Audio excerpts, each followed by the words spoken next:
Another beautiful day here in John Moxley Stadium as the 8-7 Stanton Braves take on the 2-10 Culpeper Cavaliers back here at Moxley Stadium.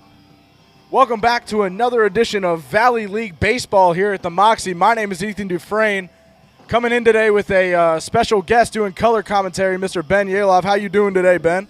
Pretty good, man. I'm getting ready for tonight's game. We've got some great weather out. Sun's setting in the distance. It's looking good for some baseball.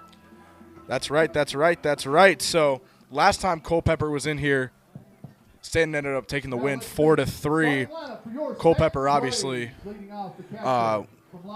struggling so far as of roughly third of the way through the season. But looking forward to a competitive game. Culpeper really gave Stanton a great fight last time out. As we are introducing the Braves starting lineup right now, and once we finish up with the Braves starting lineup and the national anthem, we will get underway. Braves, Cavaliers, up in just a few minutes. Hold tight.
All right, so we are officially underway here for our matchup against the Braves, taking on the Cavaliers.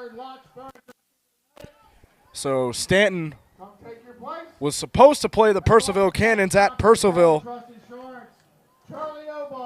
yesterday, but due to a rain delay, that game will be postponed. So the last time the Braves came out, it was a real tough loss against a really good offensive firepower team in the Winchester Royals, leaving the bases loaded in the bottom of the ninth, potentially with a potential winning situation.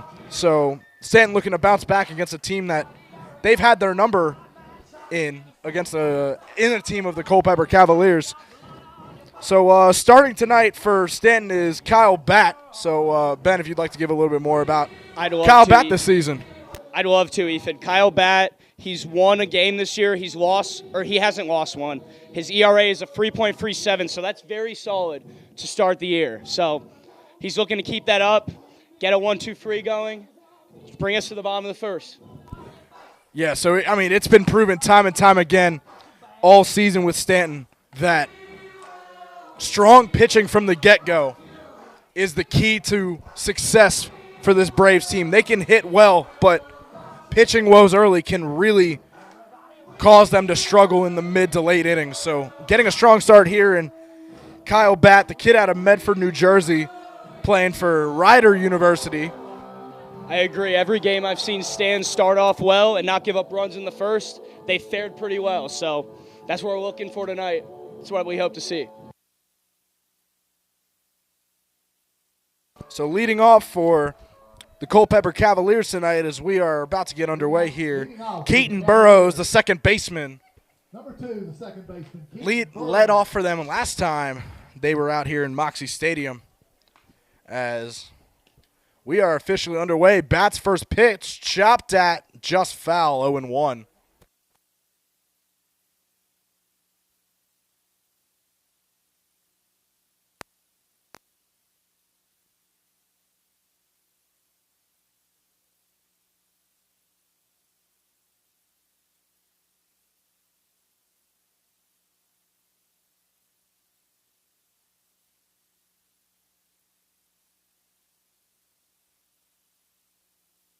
Looks like something was up with Burrows' bat. Had to go get a new one.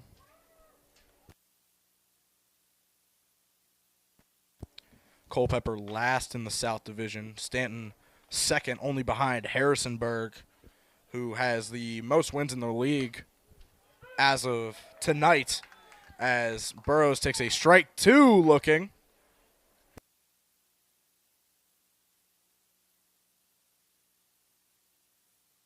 Here's Bat. Popped up into center field. And they get under it. Yes, he can. Center fielder today, Cooper McDaniel, brings it in for out number 1. So Big time catch from Cooper McDaniel. as Ethan Belk, the center fielder for Culpeper, will be hitting second tonight. Ethan Belk, big game last time against these Braves, keeping the Cavaliers in it. First pitch from Bat, caught looking, called strike 1.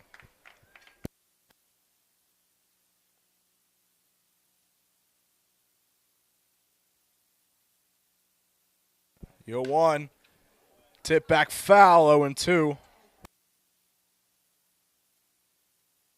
Strong start right now from Kyle Batt. We have not seen a ball yet, so strong start.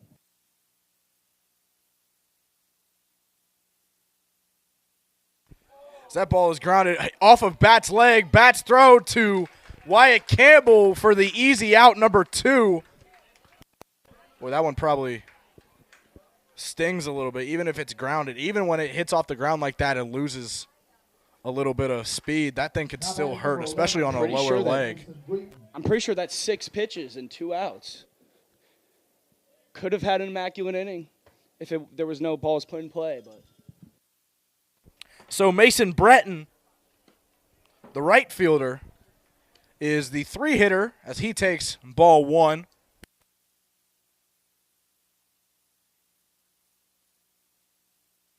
Here's Kyle Batt, outside again, ball 2.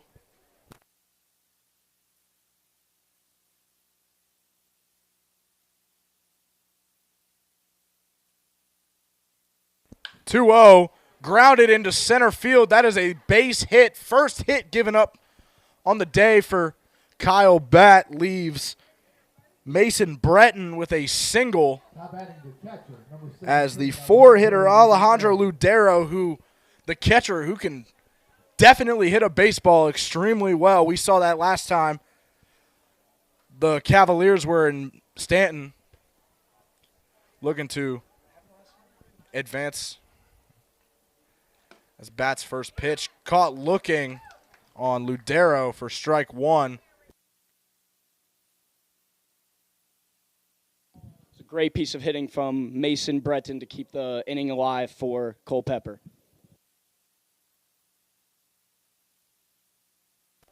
Oh, 1 pitch from Batt, tip back foul into the trees. 0-2. Saw a couple leaves get knocked off a couple branches on that one.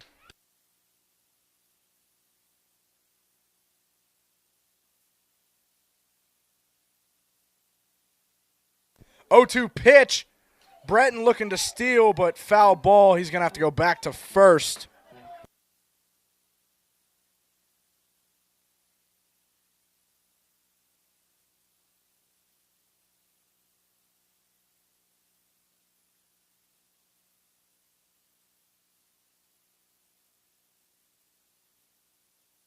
The 0-2 pitch. Just a bit high, 1-2 count.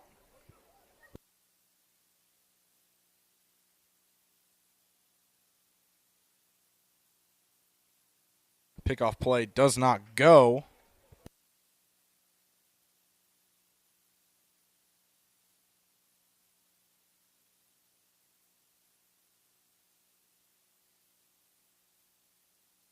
One, two. Chop back foul. Ludero stays alive.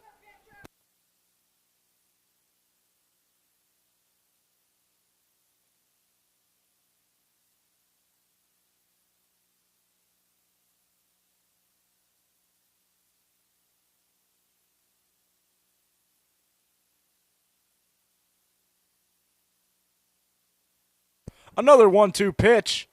Inside, Brenton's going to try and steal base, but Lester can't get a hand on the ball. So Ethan Breton in there, and now a runner in scoring position for Ludero. Big stop from the shortstop Jackson Ingram, as Stan has been hurt time and time again by these plays where they throw it into the outfield or throw it to past the first baseman on pickoff plays.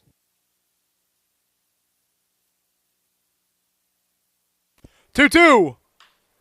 Hit well by Ludero, popped up, and Fluharty is going to bring it in. So not a bad start to the game for Kyle Batt. To a certain extent, all you need is to keep runs off the board if you're Kyle Batt, and he did just that. First 2 outs, his pitch count would be extremely low if it wasn't for those last 2 batters. The first 2 batters were out in just 6 innings, 6 pitches, my apologies. If he could keep this up, he's looking for a solid day. So let's see if he can keep it up in the innings pass.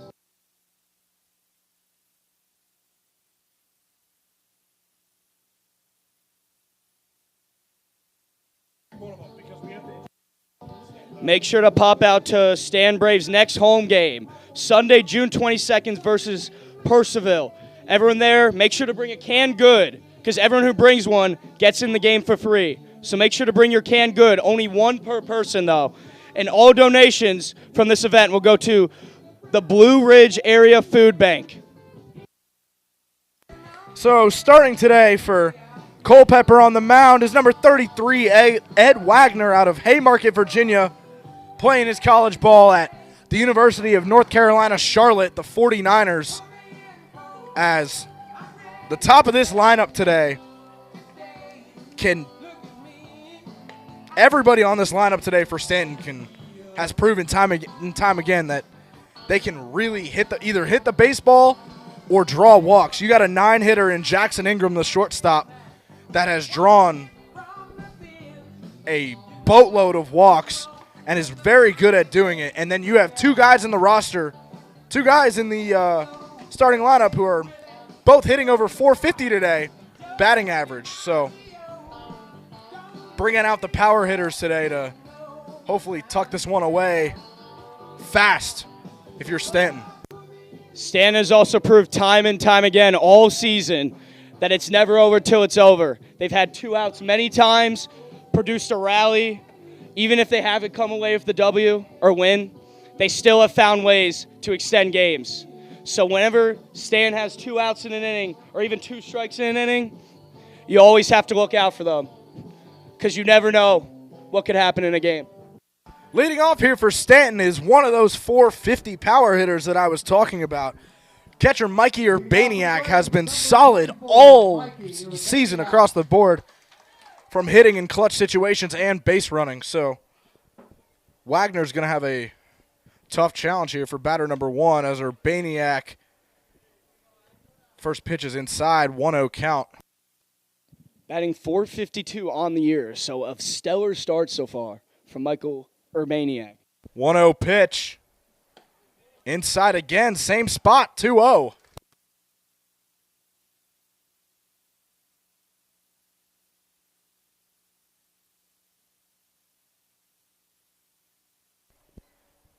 Pitch from Wagner. Inside again, that's ball 3. If you're wondering if they're trying to pitch around the opening batter, you never do that in any situation on the opening batter.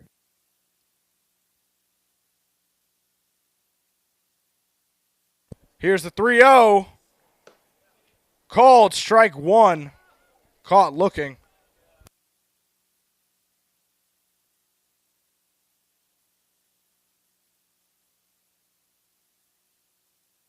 Three-one pitch. Chop back foul, so a 3-0 count slowly turns into a full count here for Mikey Urbaniak.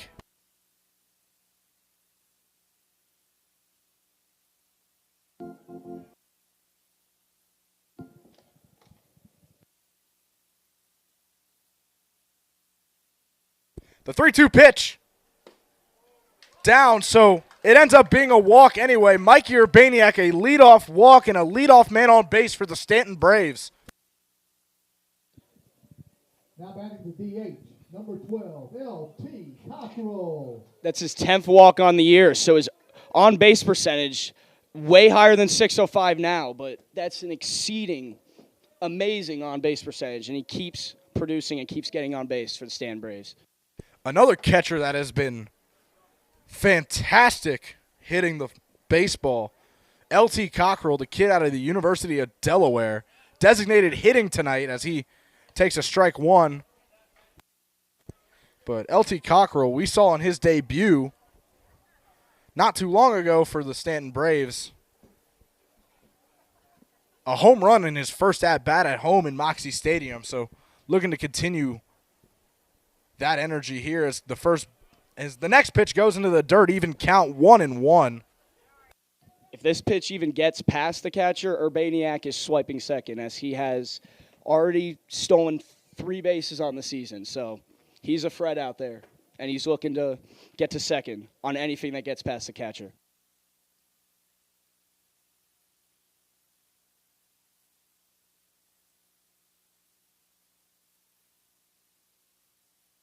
One from Wagner, caught looking, strike two. So far, not a whole lot of aggressive swinging from Stanton so far.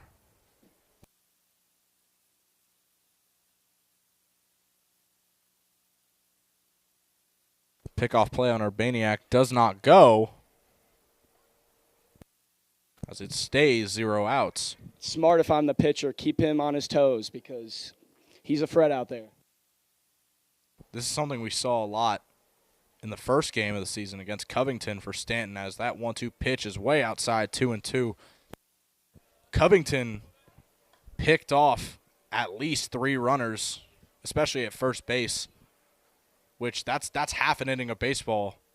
That's a ninth of your batting attempts if you're Stanton. So since then, the boys have been pretty good getting back on base while also being aggressive stealing. So the technique was definitely worked on in practice. 2-2, swung on and missed for out number 1. L.T. Cockrell, a strikeout in the first for Ed Wagner tonight.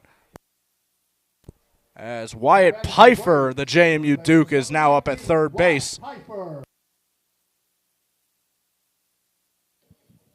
If I were a Stanton Braves fan, you need to eliminate the careless errors, because when they don't have any of those errors that can lead to players getting picked off, they seem to fare well in these games. First pitch to Wagner is down, and Urbaniak gets himself in a pickle, just like an error like Ben was just saying right there. That's out number 2, Mikey Urbaniak. Ball got away. Urbaniak thought he could steal. Stuttered a little bit, got himself in that situation, and now Pfeiffer has no men on base and no room for error here in the bottom of the first. Just happens when you get yourself in a pickle between first and second. You got to choose quickly. As Pfeiffer pops it up into left field, and it is brought in by the left fielder Ethan Borgren, as we finish the end of the first. Moving to the top of the second, we still have a 0-0 ball game. I'd like to thank tonight's sponsors, Valley Trust, Charlie Obad Dealerships, and the Augusta Chamber of Commerce. Thank you for everything you do for Staunton Braves baseball. So an inning cut just short from a sloppy mistake from Mikey Urbaniak, one that you don't see too often. especially from a player of his caliber in this league. Yeah, Mistakes like that are just like things you just got to lock out. Yeah, as I've said a couple times already in the first, whenever Stan gets himself in the pickles or those careless errors, they've never fared well. They got to be better on the bases.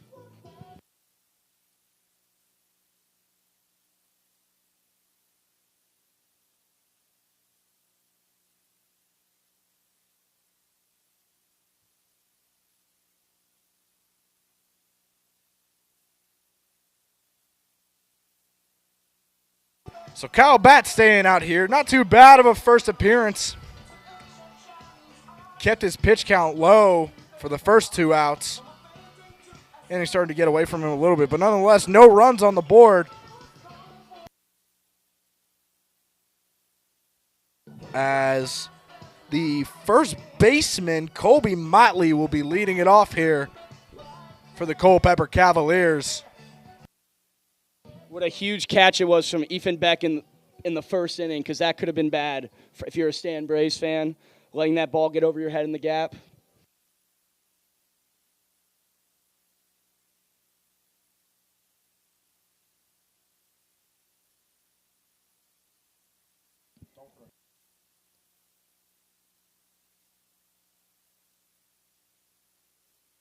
Motley has an 0-1 count. Bet as that one is blooped into right center field. So a leadoff base hit for Colby Motley and the Culpeper Cavaliers,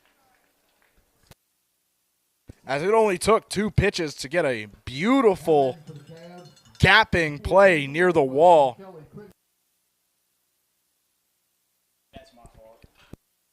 Third baseman Kelly Crittenberger up next, runner on first. Still no outs for the Cavaliers.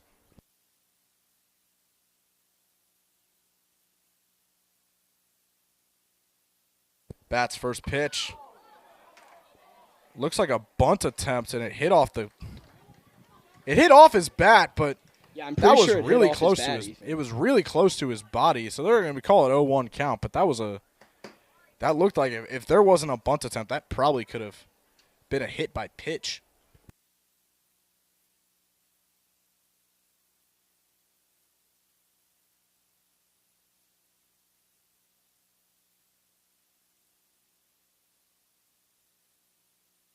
Oh, 1. Motley's looking to steal. And Colby Motley is way in there for a stolen base. And now a runner in scoring position for Culpeper. The second straight inning where Culpeper gets a guy on second.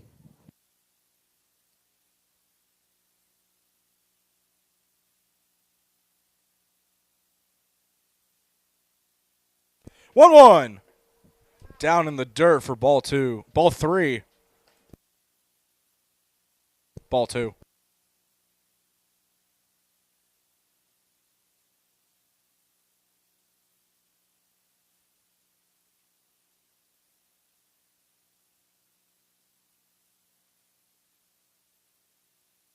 Two 2-1 pitch from Bat. Looking to a pickoff play that looks like it wasn't really communicated well. That's going to be ball 3. So it's a pitch clock violation on Kyle Bat, making it ball 3. So Crittenberger now has a 3-1 count pretty easily. You don't see that too often in Valley League baseball. 3-1. That is outside for ball 4, so runners on second and first. We still have 0 outs here as the designated hitter, number 45, Jaquay Stewart out of Staunton, Texas, playing for UT Austin, has a chance to make a action-packed move for the Cavaliers. We have not seen a hit yet with runners in scoring position today, so he looks to do that right now.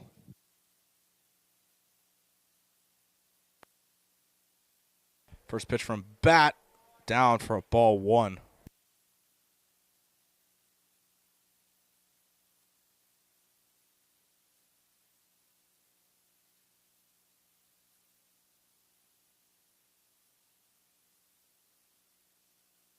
One 0. Just a bit high. 2-0 count.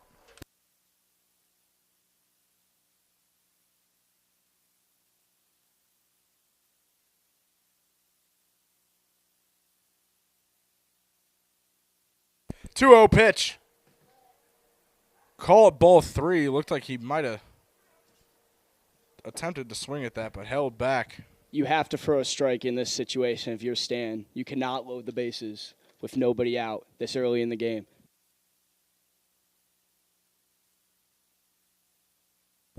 Three-0 pitch, and they do exactly that. Called strike 1. So that was a bit outside, and it was a little bit of a late call from the umpire.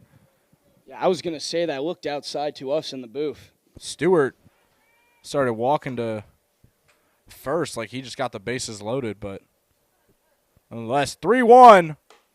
Now that one is outside, and now the bases are loaded with 0 outs, and this is something that this is a recipe, an ingredient of a recipe of disaster for Stanton that has been seen all season that you cannot afford to take into account this early. As Ethan Borgren, the 8-hitter, playing left field today, has a chance to make a whole lot of impact as Borgren pops it up to Piper. The ball to Urbaniak. His foot stays on the base. A double play. Huge play right there if you're Stan. That's not a double play you see very often. The ball was popped out to Piper, the third baseman. Ball was grounded out to Wyatt Piper, so it was not a double play, but that saves a run from scoring. So bases are still loaded, just 1 out, but great play from Urbaniak to stretch out and get a hold of that ball while keeping his foot on home plate. Exactly, Ethan, and you obviously would rather the double play in that situation, but anytime you get the runner at home, bases loaded, you take it in every scenario. The 9-batter, Caleb Estes from Severn, Maryland, playing his college ball at UNC Charlotte, now has a 1-1 count. Still the bases are loaded, but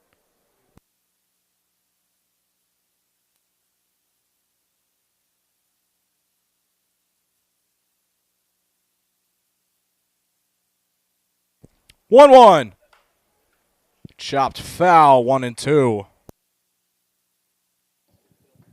If you're a Stan Braves fan right here, all you want is a 4-6-3. Get yourself out of the inning. Let's get back to the bottom of the order.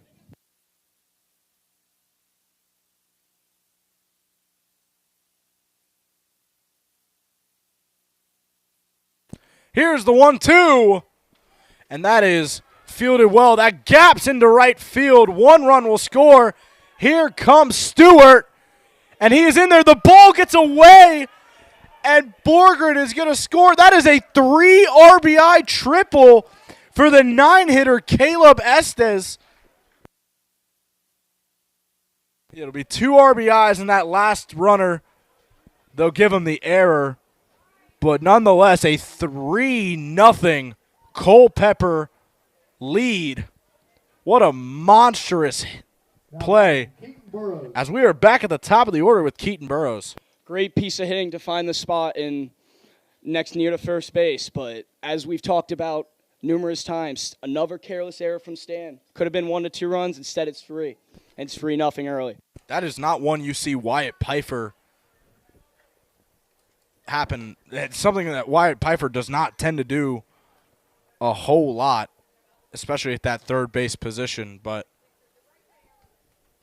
so back at the top of the order for Culpeper, Keaton Burrows has a 1-0 count. Here's bat as that one is chopped at, and another run will score, but the force out from Campbell makes it 2 outs. So 4-0 Culpeper. And the momentum has shifted fast in this one. Ethan Belk up to bat. Even putting the runner on third there. Gets home on the ground ball. Easily could have been prevented. Belk chops it back foul.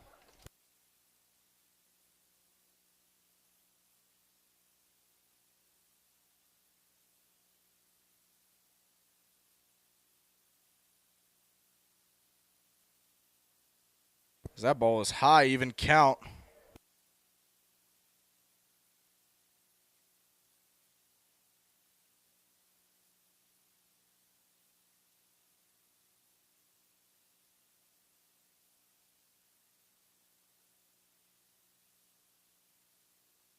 One. Chopped at foul, 1-2. If you've ever been to a Stanton Braves game that's went right to the parking lot, let's hope nobody's car gets damaged today.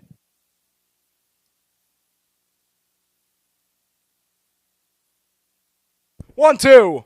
Way inside.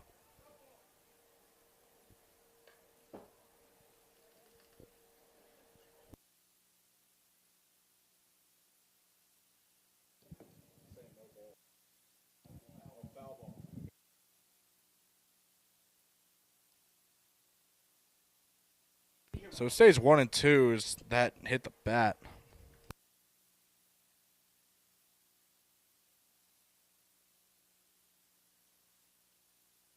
One, two. Hit well by Belk, and that's going to be another base hit for Culpeper. Culpeper already scored more runs than they did their entire outing back out here at Moxie Stadium when they only scored 3 all game. They have 4 in 1 inning. Even though they're in last place in their division, they're still doing the little things in baseball that win you a lot of games in the regular season. So I'm honestly shocked on how bad they're or how low they are in their division. Mason Breton batting third. Got that runner on first. Bat with the pitch. Down for ball 1.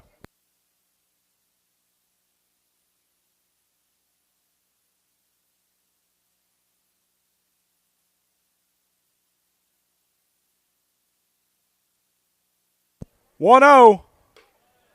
Outside 2-0.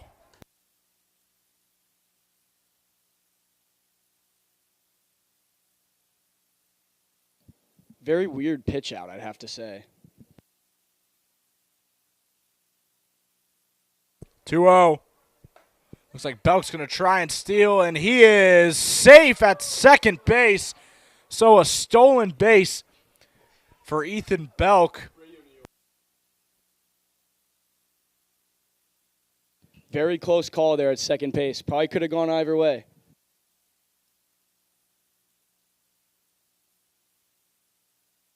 So Ludero, the catcher, back up. Sorry, Breton takes a 3-1 pitch. At this point, if you're Stan, you probably just walk the guy and you put him on first to set up force play at every base. 3-1. That's what happens. Runners on first and second with the catcher, Ludero, back up to bat. We're almost halfway through the Culpeper batting order, and it's still the top of the second.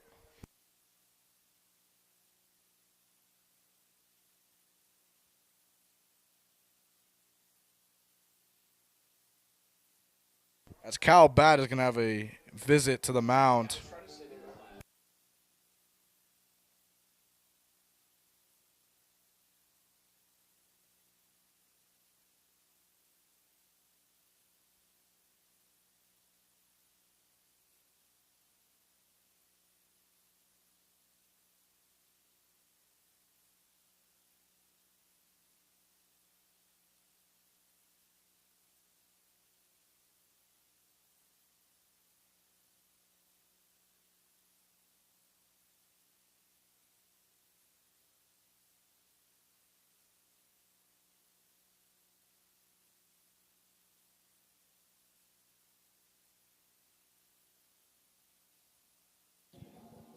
So Ludero now up to bat with a runner in scoring position, looking to extend the lead of Culpeper to at least 5.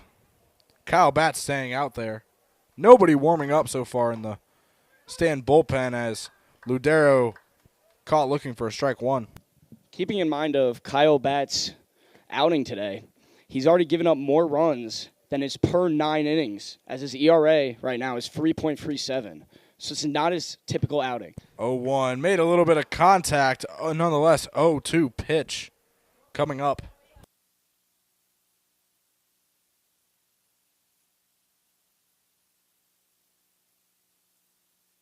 Yo, 2. Just outside, ball 1.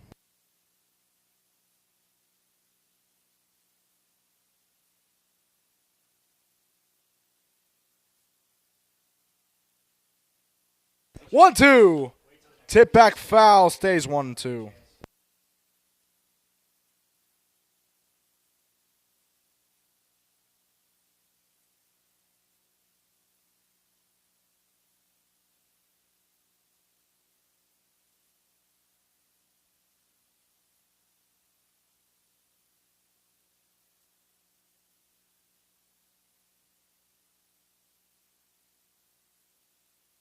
One-two pitch. Ludero chops at it. And no play is made as another run scores. And runners are on the corners. 5-0 Culpeper. As we said, Culpeper's last in the division. These are just careless errors that Stan just keeps making. You can't have them, especially against a team last in their division.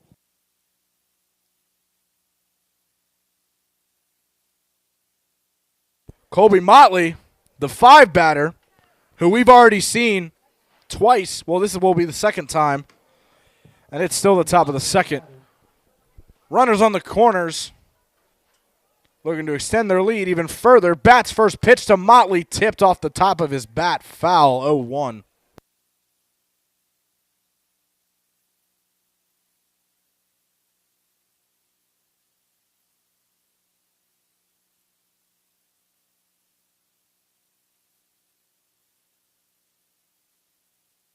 Oh, 1. Tip back foul, 0-2.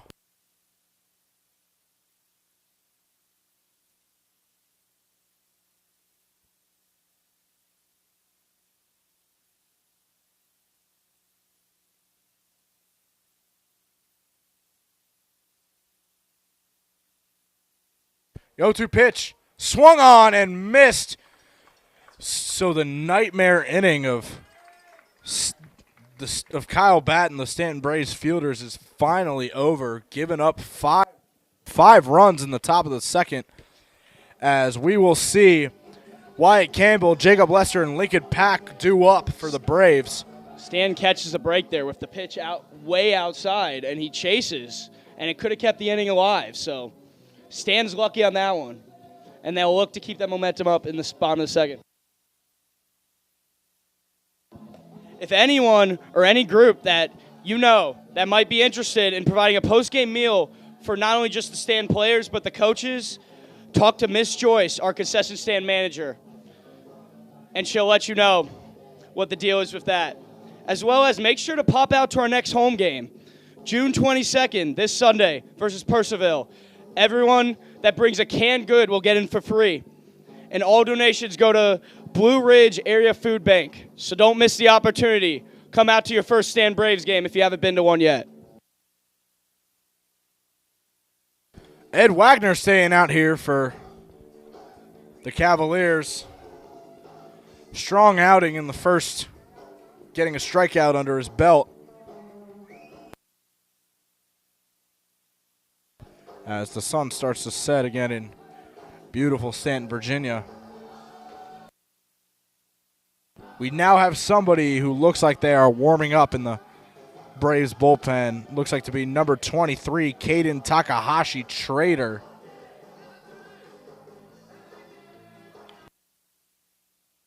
We'll see if Kyle Bat's day is over by the time we hit the top of the third. But either way, Wyatt Campbell, the first baseman, leading it off here for Stanton.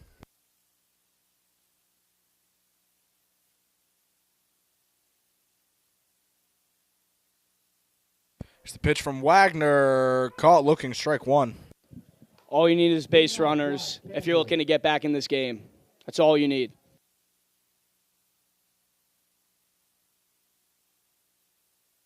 The 0-1. Tip back foul, so Wyatt Campbell goes down 0-2 fast.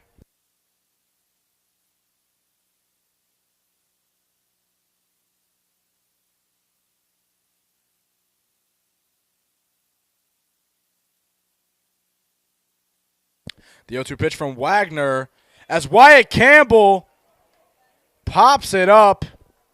I was going to mention his walks, but I missed. And Borgren brings it down for out number 1. And Jacob Lester, highest batting average on the team, is now up for the 5 hitting spot for the Braves.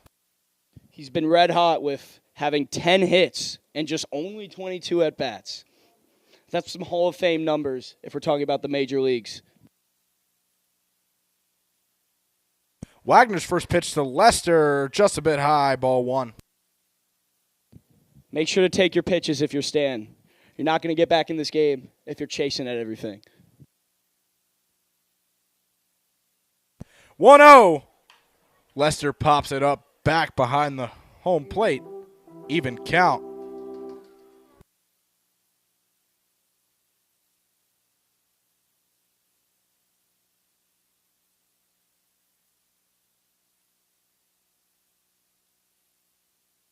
One as Jacob Lester bloops it into center field. A base hit for Jacob Lester. And that's the first hit of the day for Stanton, looking to turn this ship in the right direction as Lincoln Pack, the left fielder, typically a leadoff hitter, hitting 6th today for the Braves.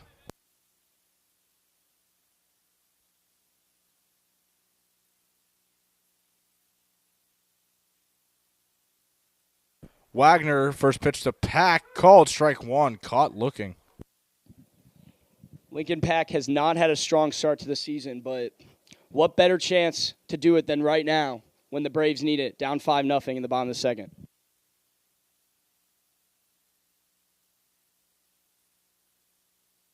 The 0-1 pitch. Lester looks to steal. He is in there safe at second. So Jacob Lester's ridiculous campaign continues as it's a 1-1 count for Lincoln Pack with Lester in scoring position. Great heads-up base running from Jacob Lester right there.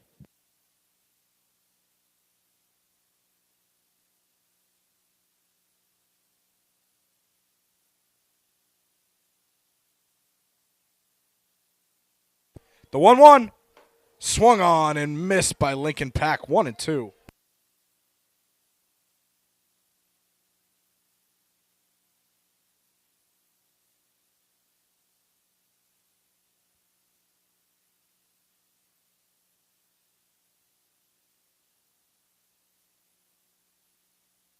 One-two. Swung on and missed for strike 3, the second strikeout of the day for Ed Wagner. And Cooper McDaniel, center fielder, is now up to bat. Huge home run in his last outing against the Winchester Royals back here at home to tie up the game when they were down 2-0 early, but team couldn't get it done to finish out the win. First pitch from Wagner to McDaniel, swung on and missed strike 1. Cooper McDaniel had a great defensive play in the first inning, stopping Colchester from putting up a run. Culpeper.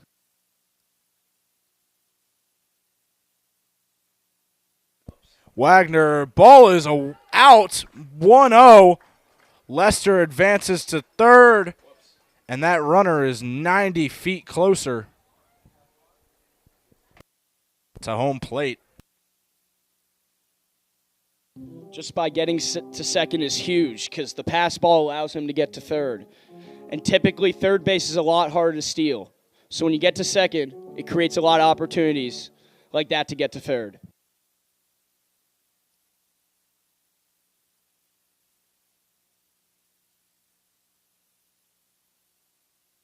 One pitch from Wagner.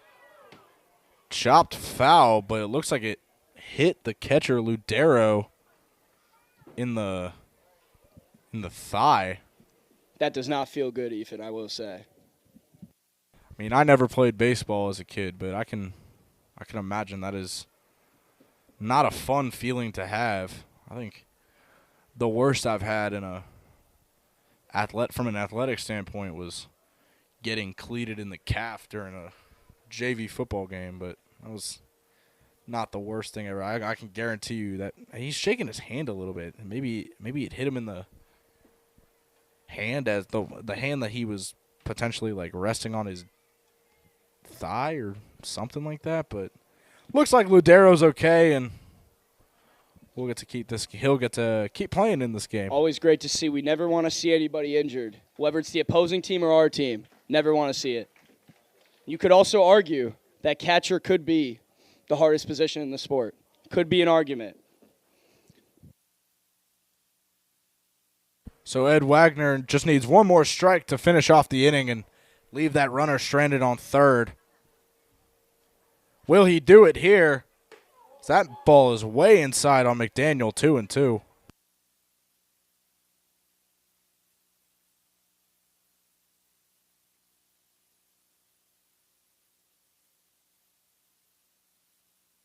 Two-two pitch. Check swing. First base umpire says he goes. And that is the end of the second. We move to the top of the third. It is 5-0 Culpeper. I'd like to thank tonight's sponsors, Valley Trust, Charlie Obaugh Dealerships, and the Augusta Chamber of Commerce. Thank you for everything you do for Stanton Braves baseball. I know you fans at home might look at that pitch and be like, it was way outside. How do you not lay that off? It's a lot harder in the batter's box. I'll tell you that from experience. The baseball comes a lot faster at you than you think, and you don't have a lot of time to make decisions. Some would say in the major leagues, you only have like a literal millisecond to make the decision whether to swing or miss, or swing or take. Baseball's a hard sport, ladies and gentlemen. Kyle Batt is staying out there for Stanton. He looks to bounce back after it wasn't just him, but a lot of fielding errors and things like that, but so far just looking to lock back in.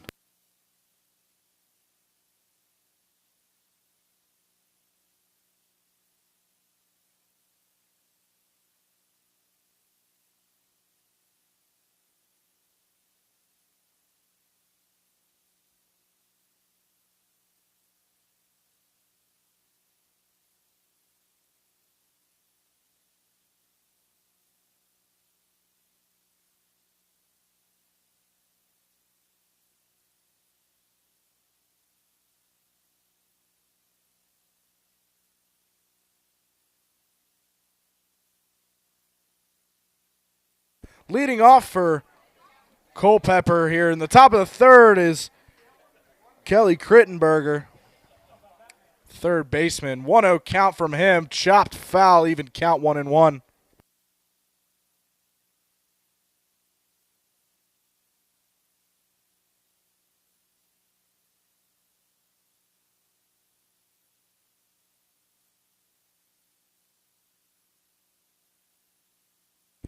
Ball in the dirt, 2-1.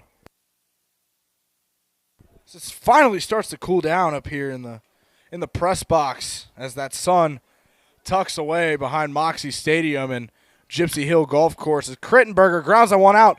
Pfeiffer to Campbell, easy out number one. And that is a good start to a bounce back here for the Stanton Braves. I will say the weather is always nice once the sun goes down. Nice, cool environment for baseball. My opinion, my favorite weather for baseball, or my favorite time, is 7:30 start. I don't know about all of you on the stream.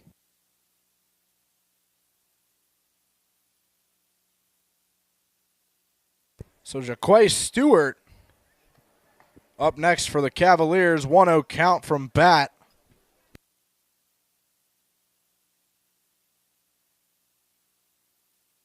Here's the pitch. Caught looking for strike one. Looks like Stewart considered swinging at that one, but held back. 1-1. Here's bat as Stewart pops it up to the right fielder, Fluharty. It looked like that potentially could have gotten down, and Fluharty would have gotten under it, but readjusted well and got under it for out number 2. I will say those instances in baseball, there's not much you can do. Great piece of hitting, just right to the fielder.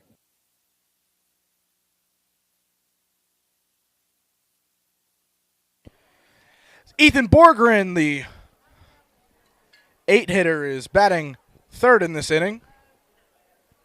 First pitch from bat, inside, strike one.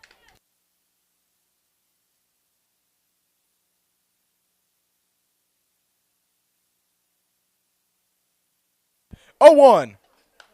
Tip back foul, 0-2 fast for Borgren.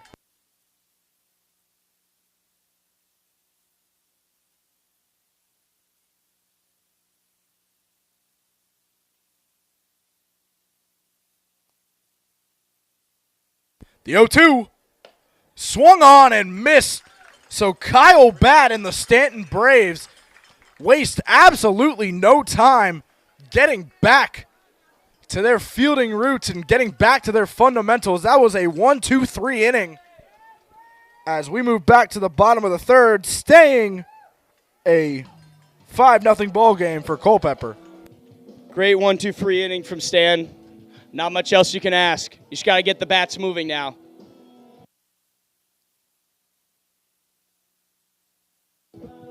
Make sure to pop out to Sunday night's game on June 22nd versus Purcellville. Everyone will get in for free if you have a canned goods. So make sure to bring your canned goods. Only one per person, though. And all donations will go to Blue Ridge Area Food Bank. So don't miss your chance to pop out to Sunday night's game, especially if it's your first time and you've never been to one. As well as if you're interested in providing food for the players or coaches or any of the interns as a part of the Stan Braves organization, make sure to talk to Miss Joyce, our consistent stand manager.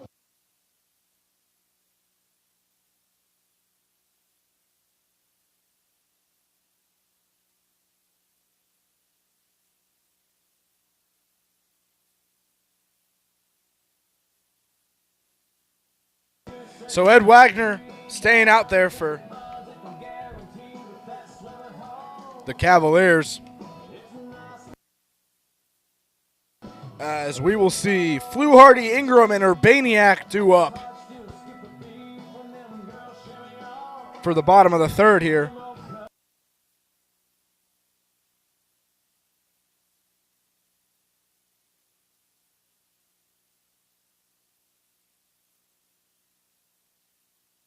So Ryan Fluharty, the right fielder, leading it off here in the bottom of the third for Stanton.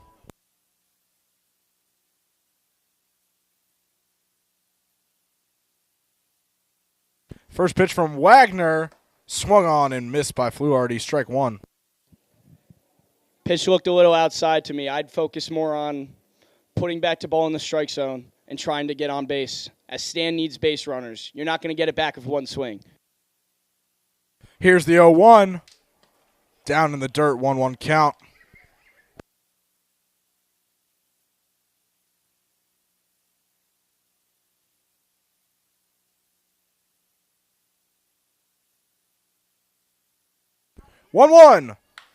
Fluharty gaps it into left field, a leadoff base hit as Stanton tries to crawl their way back into this game. So the 9-hitter, Jackson Ingram, batting average isn't the prettiest, but this kid can really draw walks and steal bases. So an asset for the Braves coming from a unique perspective. The kid knows how to get on base in unique ways, and when he gets on base, fielders need to watch out. Pickoff play does not go for Wagner.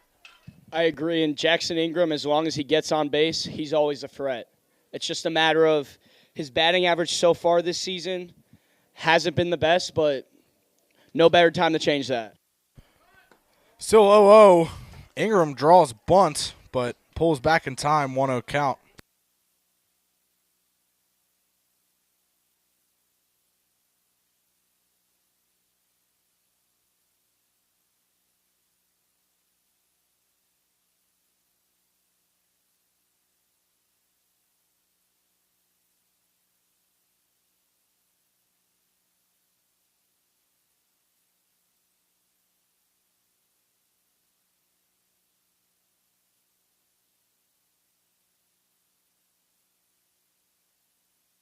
One-0 pitch for Wagner. From Wagner, Ingram pops it back, even count. Jackson Ingram, a Stanton native playing his college ball at West Virginia University, the Mountaineers.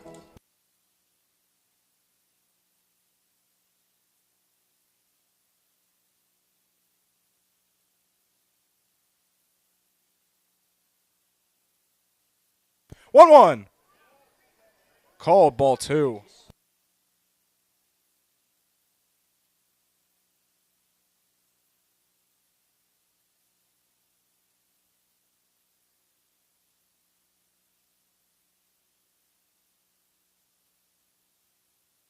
Pickoff play doesn't go. That one looked closer than previous attempts. As I've kept saying, don't need anything crazy. Just a little bloop out to left field, right field, or even center. Doesn't matter. Just need somebody on. Chopped at. And the force out on Ingram.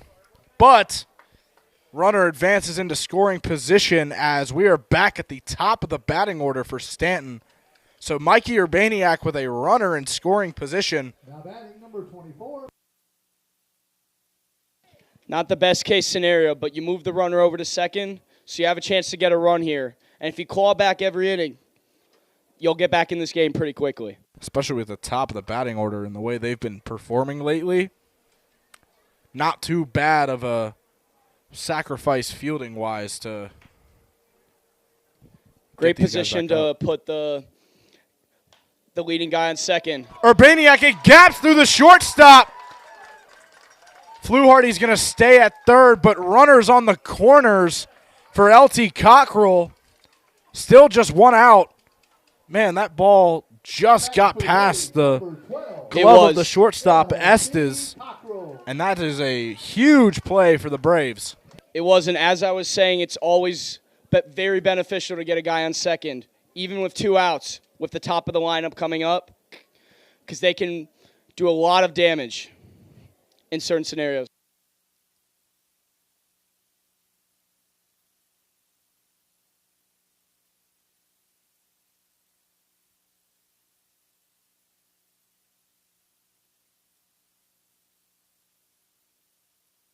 Ed Wagner looking to not give up any runs here. The ball, a pickoff play goes awry, and Ryan Fluharty is safe at home. And Urbaniak makes it to third. So it is a 5-1 Stanton. Stanton still down, but chipping into that lead. And that is where a pickoff really goes bad. Like, Urbaniak got 2 bases on that, and now your next run, if you're LT Cockrell, is just 90 feet away. Just a careless error. Not even careless, like it was forced. Like, you do not need to look over to the first there. But since you did, now it's a runner in and a guy on third with still only 1 out. Sacrifice fly is intact right now. Well, that changed the pickoff tendencies for Covington as Cockrell was caught looking 0-1 count.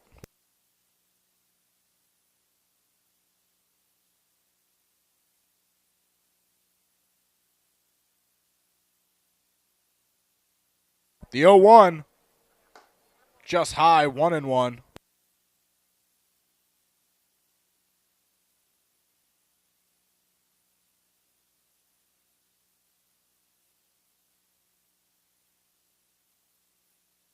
Here's the 1-1 pitch. Swung on and missed 1-2.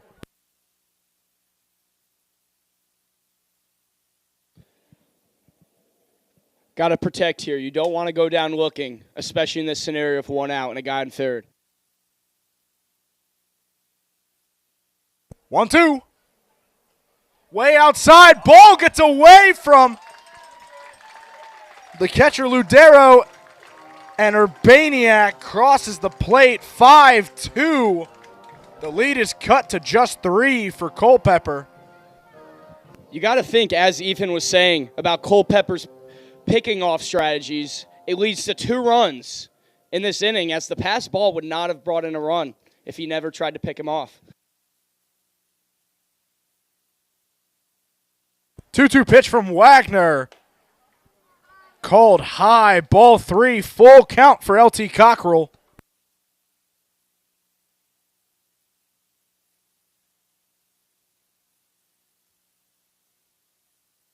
Three-two. Swung on and missed in the dirt for out number 2 as Wyatt Pfeiffer comes to the plate.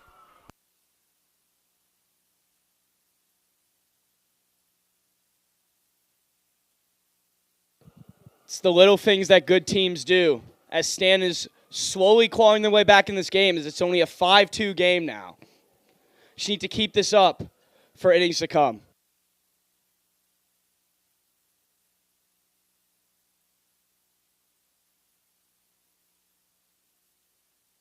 Pitch is way inside to Wyatt Pfeiffer, 1-0. This Culpeper team is much, much better than their record shows. I mean, we've seen time and time again, they play close and they fight almost every outing they have. Obviously, you're going to have your days. Everybody does. But this team just seems to always pull the shorter end of the stick as Wyatt Pfeiffer gaps it into center right field. And a single for Wyatt Pfeiffer. He's going to go to second. Thought about going to second. Pulled back. Didn't go too far away from first base just in time, so he is safe at first with Wyatt Campbell up to the plate. Wyatt Pfeiffer just doing what he's done all season. As coming in today, he's third on the team right now in batting average. So he just keeps producing, keeps getting on base. It's what this team needs right now.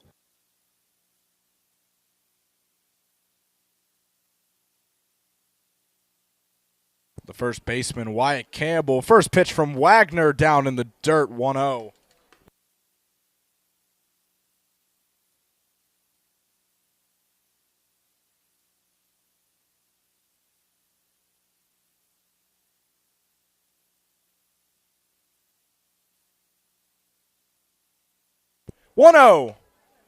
Just outside, ball 2. Don't need to force the swings here. Wait for him to throw a strike.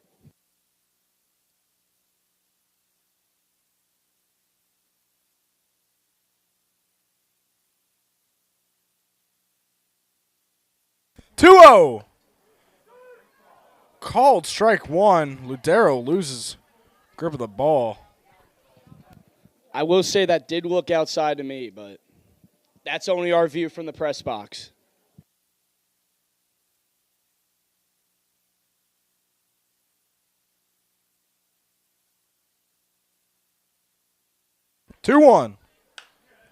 Campbell pops it up. Going to be out of play.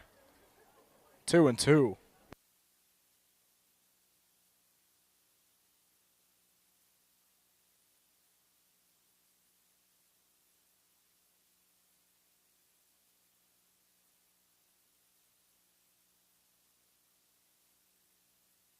Two coming up to Wyatt Campbell.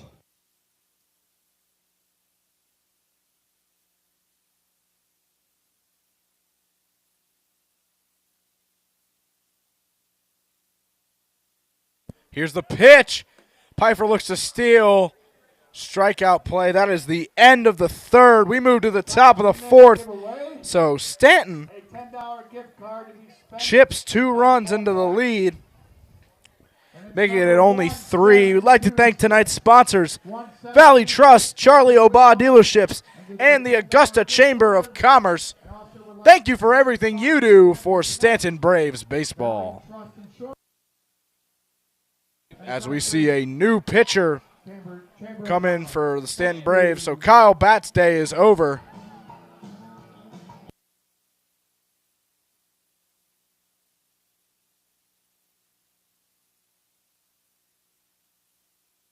Caden Takahashi Trader, the kid out of Yorktown, Virginia, playing his college ball for the Longwood Lancers, will be taking over this game for Kyle Batt.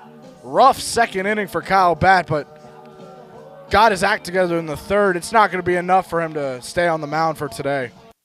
Not a strong start to the season for him, but he's only pitched 3 innings, so it's a very small sample size. So we don't know what we have in store for today. But he could have a 1-2-3 here, which would be huge if you're a Stanton Braves fan, as all you need right now is to keep getting outs and get back to the lineup.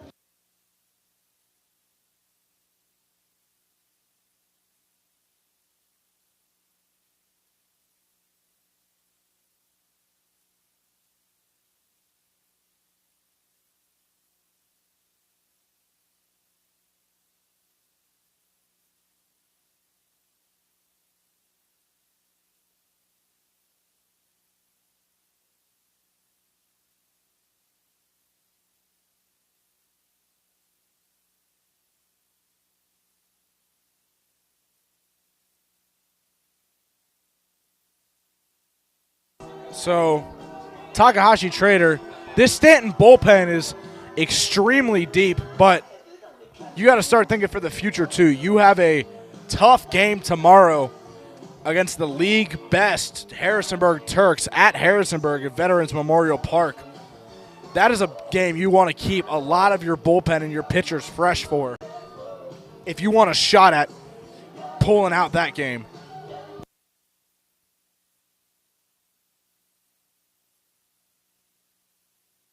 If you guys are planning to pop out to the Harrisonburg Turks and Stanton Braves game tomorrow, you might see us there because we're also planning to go out and support the Braves. So if you're in the area around Harrisonburg, come support the Stanton Braves as they're taking on the Harrisonburg Turks tomorrow night in Harrisonburg. So Caden Takahashi Trader, his debut will be going against the leadoff batter for Culpeper.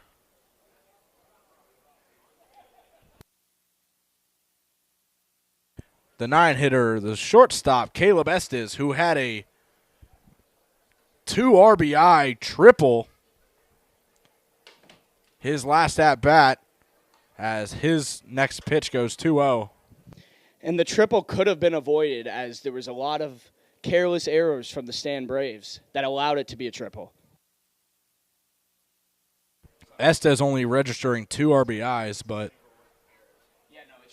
2 RBIs registered, but 3 runs scored on the play. 2-1 count for Estes. Yeah, I don't think that will go down as a triple.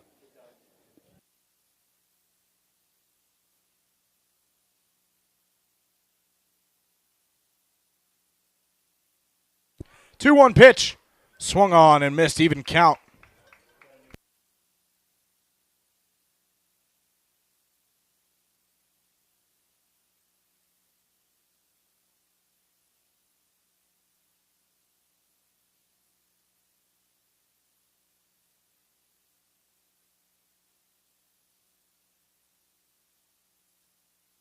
Two-two. Tip back foul. Even count for Estes. I always get scares that a car is going to get hit, including mine, as I parked back there too. So let's hope my car doesn't get destroyed today. Nothing's worse than at Veterans Memorial Park out at JMU. Anytime a foul ball is out in the stands, they play a fake car alarm noise. As Estes is called for the strikeout, but like I was saying, they play a fake car alarm noise out in whenever there's a foul ball out of the ballpark. And the first time I heard that, I got a little tripped up thinking it was somebody's actual car, and I was afraid it was mine until I found out it was fake. So I remember parking right next to the stadium and thinking, why is everybody parked so far away? And I learned very quickly why. I'll tell you that much. Leadoff hitter. Third time around for the Culpeper lineup, Keaton Burrows, as he's called for strike one. So Takahashi Trader so far so good.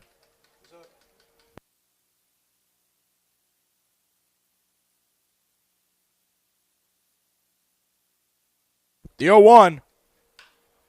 Tip back foul. That's 0-2. Right back to what we were just talking about.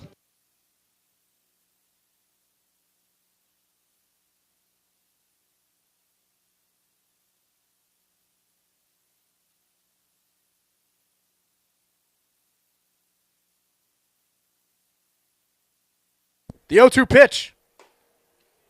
Just inside 1-2. That was a nice pitch from Takahashi Trader. Probably trying to figure out where exactly the inside of that strike zone is for the home umpire. Here's the 1-2. And that is popped up. That's going to be out of play. Stays 1-2.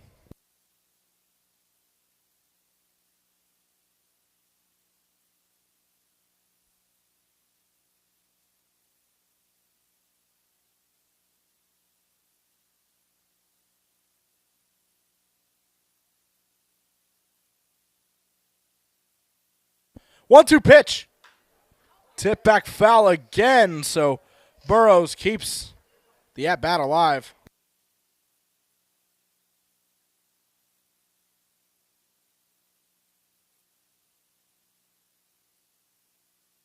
This is what the great batters do. They keep fouling it off until the pitcher gives in. Once the pitcher gives in, often a rocket.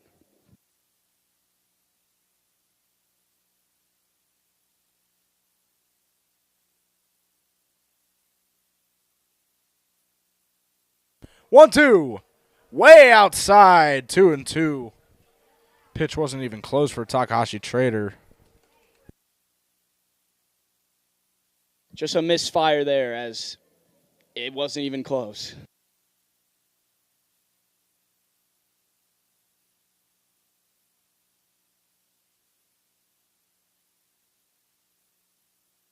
Two-two.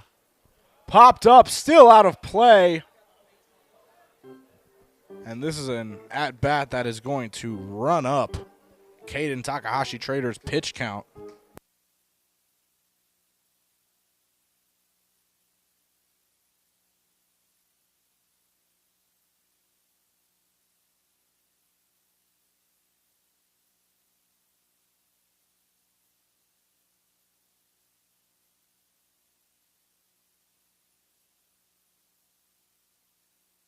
Two-two.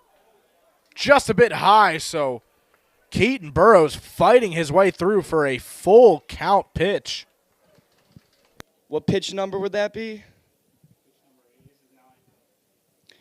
This is number 9 coming up. 3-2.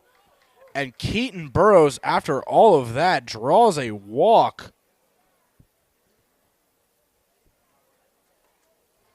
Sometimes you just don't get pitches to hit, and the best thing you could do is just lay off and get to first base. A lot of hitters, they'll come up and always looking to do damage. You just got to keep passing the baton. That's what I was always told when I was younger. Ethan Belk, the center fielder, with the runner on first, has a chance to try and get this lead back to 5 for the Cavs.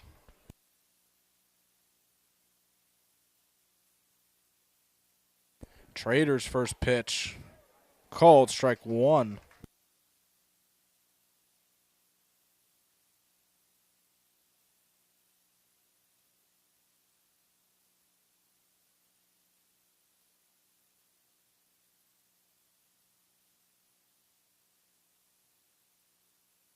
Oh, 1. Just outside, 1-1 count. Just missed it right there.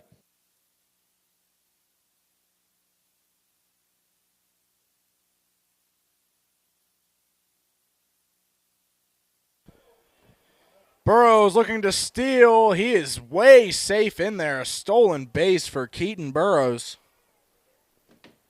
And now a runner in scoring position. Still just one out for Culpeper.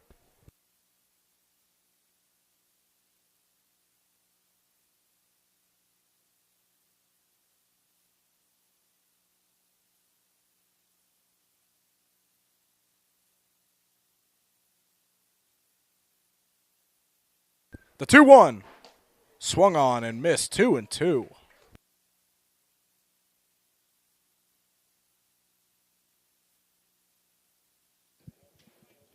Great pitch.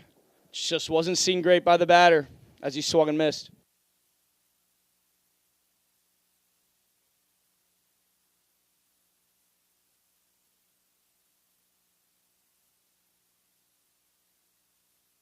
Here's the 2-2. Just a bit high. Another full count for Takahashi Trader.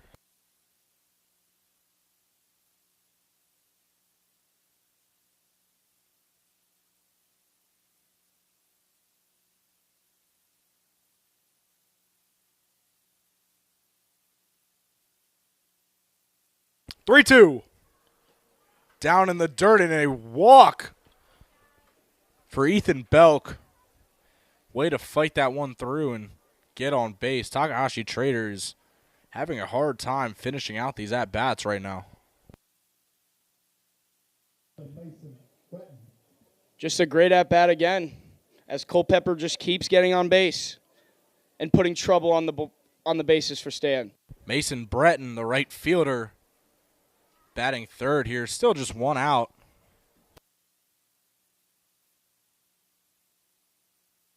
Takahashi Trader's first pitch to Breton is caught looking for a strike. 0-1.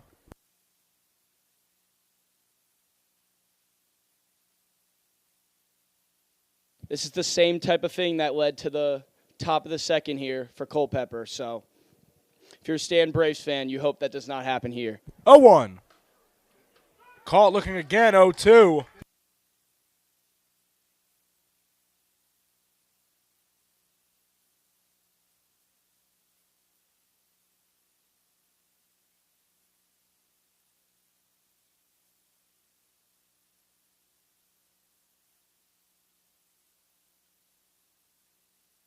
The 0-2 swung on and missed. A 3-pitch strikeout for Takahashi Trader, and that is one way to bounce back into your groove. 2 outs on the board.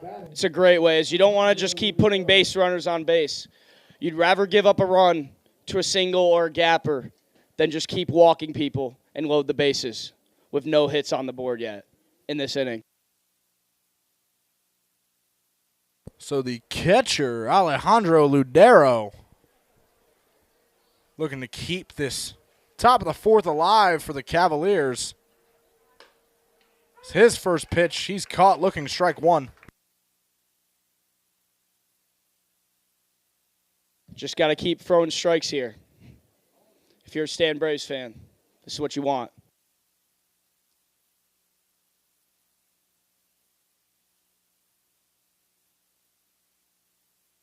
Oh, 1. Tip back foul, 0-2.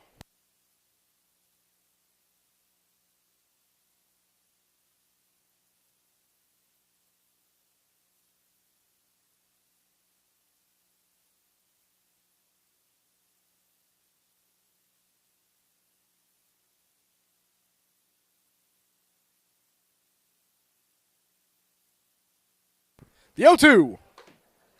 Just outside, 2-2. He got one pitch here to maybe make him swing and miss. But other than that, I would keep firing it in because you don't want to walk another batter and load the bases.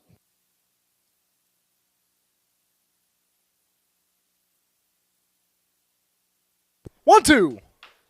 Chopped at foul. Not foul, fair. Campbell grabs it, so an easy force out to leave 2 runners stranded on base for Culpeper. We move to the bottom of the fourth as Stanton looks to cut even deeper into this Cavalier lead. Make sure to pop out to the next home game. Should I do this after?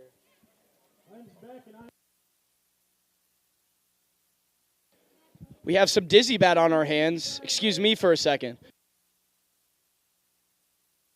Yeah, Ben has his own record of running dizzy bat, but hospitality intern Beck Hoffman up here on the mic. Not a lot of emphasis from Beck, as it sounds pretty dull. And music is playing, I can't even hear him. Beck's not even making the call. We don't know what's going on down there. I don't know about you guys, but I don't. Just hear in the booth. We need to get another intern on that next time.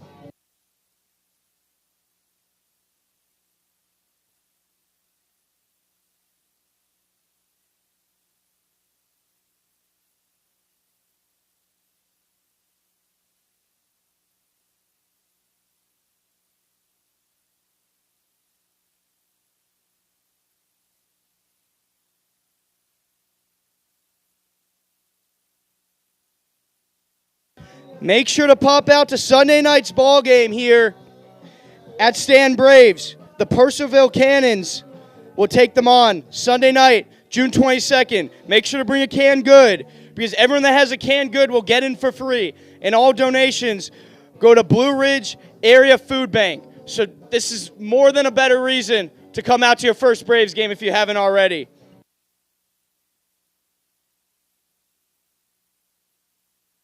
So Ed Wagner staying in this game for the Cavs. Leading off, number 20.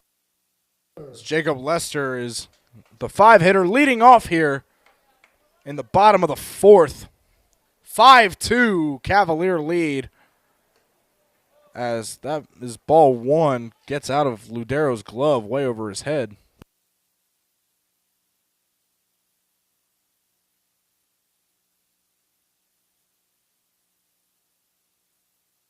The 1-0. Way inside, ball two.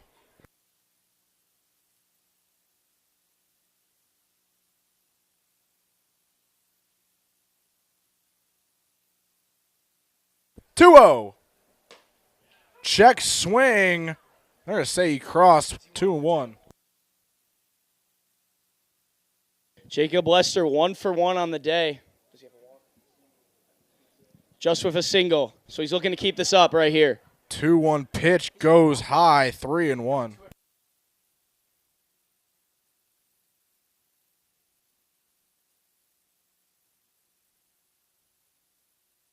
Three one. And Jacob Lester has a 5-pitch walk to lead off the bottom of the fourth, with Lincoln Pack coming to the plate.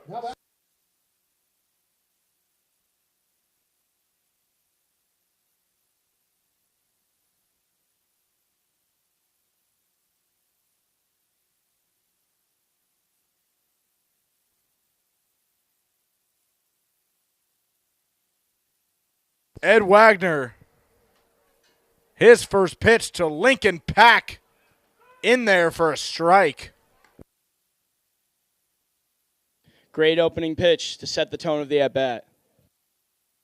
Stanton bringing out the blackout uniforms for tonight's matchup. Always a clean look. 0-1 count, easily 0-2 quickly for Lincoln Pack, being a little bit too passive on this at-bat.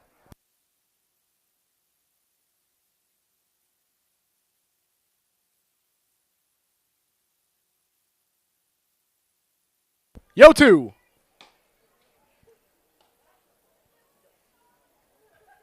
Called ball one. Looks like they tried to make the throw to Lester at first, but got back in time. Didn't even get a tag off. It was a pretty close pickoff play there. A little scary if I were rooting for the Braves. 1-2. Lincoln Pack chops at it. That is a 6-4. Almost a 6-4-3 double play, but Lincoln Pack is going to stay safe in there. So just one out, still a runner on first for Cooper McDaniel, the center fielder. Great job hustling down the line there, as it's big to prevent the double play.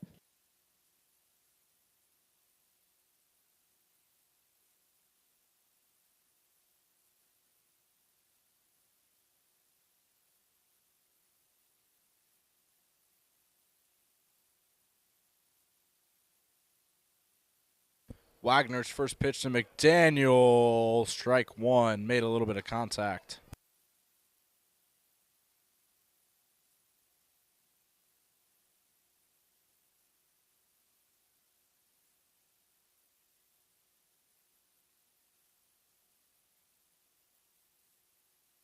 Yo one. Down for a ball one.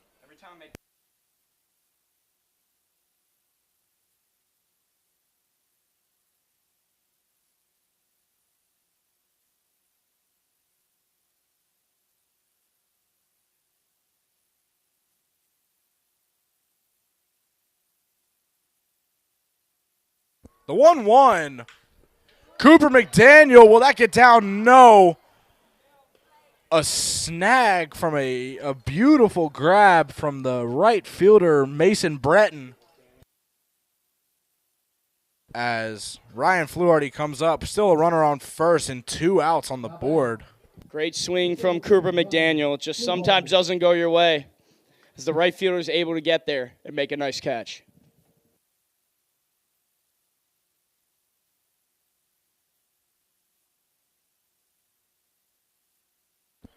As Wagner is going to have a meeting at the mound. Somebody's warming up in the Culpeper bullpen. Looks to be number 35, Riley Cruz out of Loganville, Georgia, but he's not in the game just yet. So we'll see a little bit more of Ed Wagner.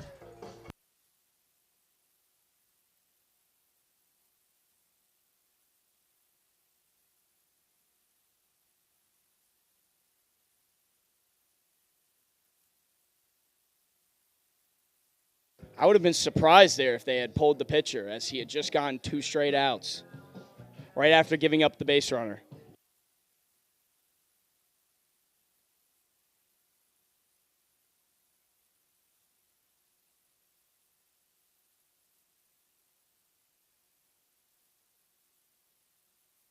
So here comes Ryan Fluharty. His first pitch is down for a ball one.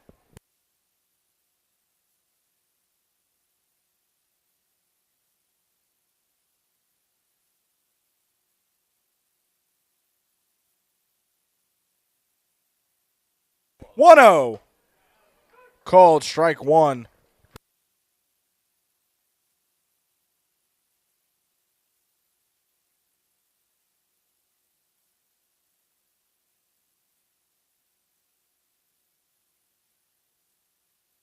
One 1. Fluharty takes it down for a second ball.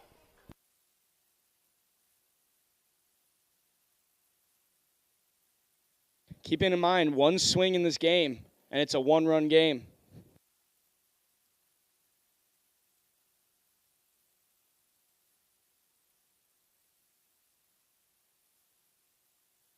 Two 1. Check swing. First baseman set. First base umpire says he goes. Even count.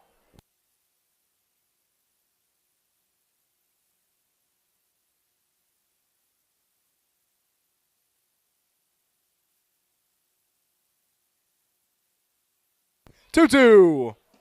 Swung on and missed for out number 3.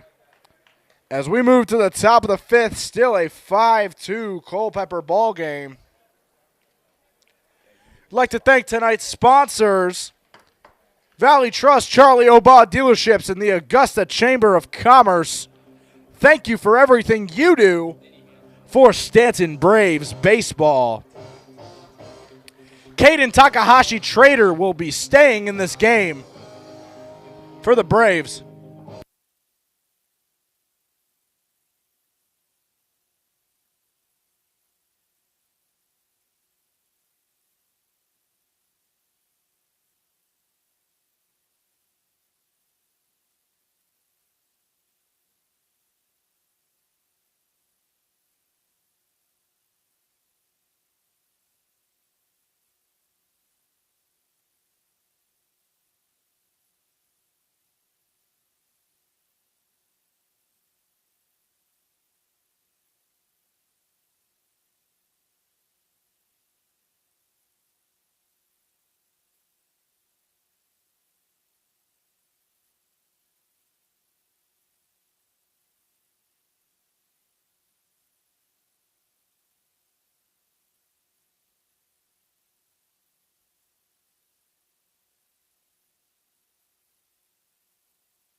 So leading off here for Culpeper, number 12, Colby Motley. The Braves decide to keep the same pitcher here to start the top of the fifth.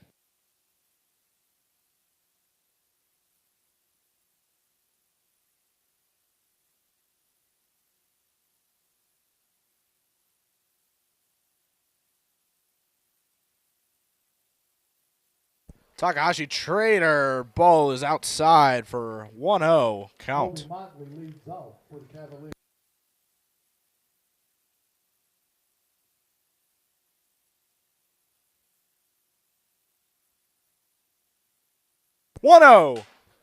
Motley hits it into center field, a leadoff base hit for the Culpeper Cavaliers. As that one had a fantastic sound off the bat as Kelly Crittenberger is up next for the Cavs. As I was going to say in the booth, too, that swing sounded as perfect as any swing could be.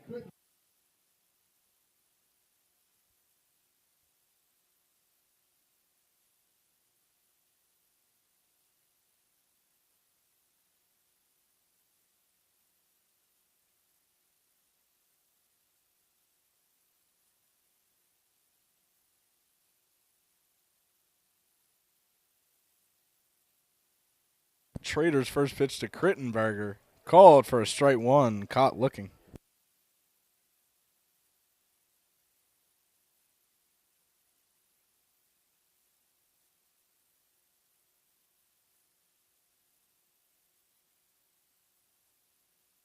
The 0-1. Called strike two, caught looking.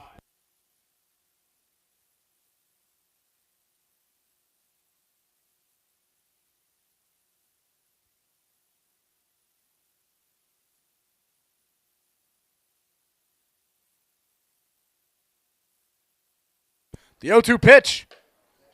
Just a bit high, 1-2.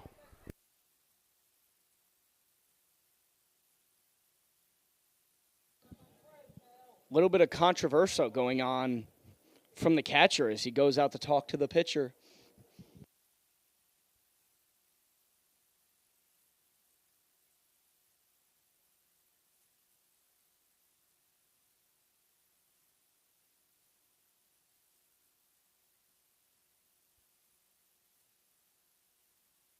Looks like they've got it all straightened up.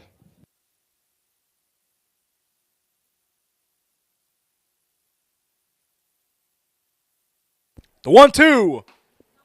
Called strike three as Crittenberger is caught looking for out number one.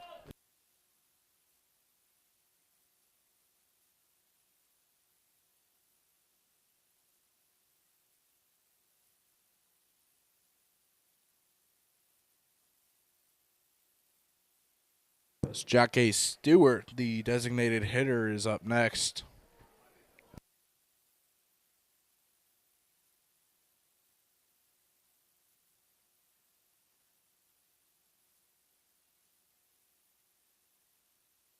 Motley showing a little bit of motion on first and second, got back just in time. Could be trying to get the pitcher to maybe throw over to cause another catastrophe that happened in the second inning.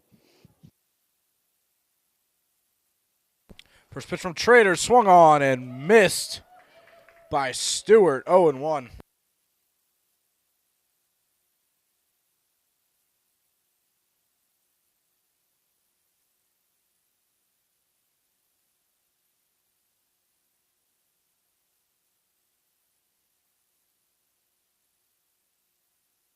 Yo, one. Motley looks to steal. He is way in there. No remote contact on the bag from Jackson Ingram. Ingram was not ready for that one as he was in his position when they threw down. Very unlikely to get the runner there when you're not in position for a stolen base. 1-1 count for Jack Martin.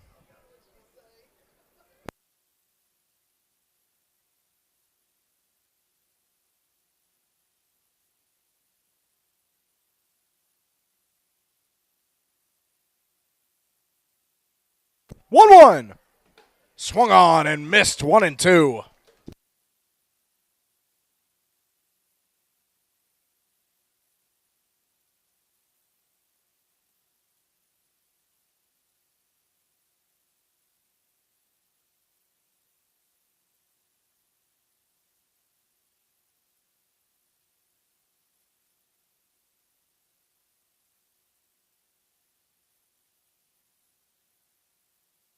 So another pitch clock violation for the Stanton Braves. Caden Takahashi Trader. Second time this game. I don't think we've seen it all season at home. We have before, but not as frequently as we're seeing it now. So now it even count for Caden Takahashi Trader. That ball is inside. Full count, 3-2 as Motley advances to third.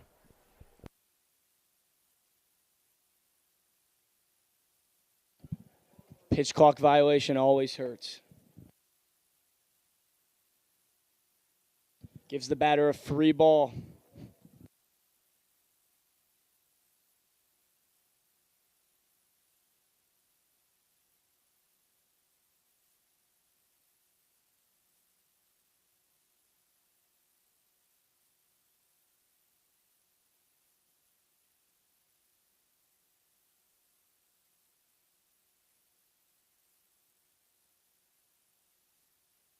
As we see the Stanton Braves are playing in now. 3-2. Chopped at foul.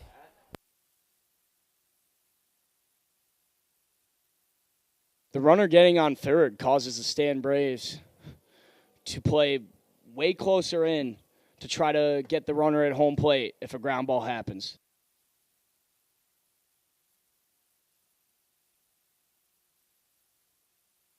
3-2. Outside. And there are now runners on the corners. Just one out for Culpeper.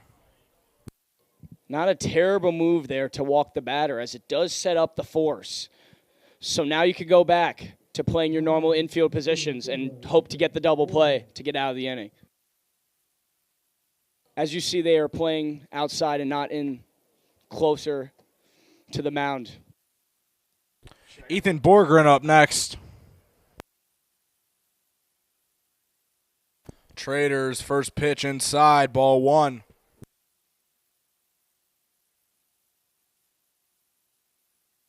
The worst thing you could do now is pitch around this batter and then load the bases.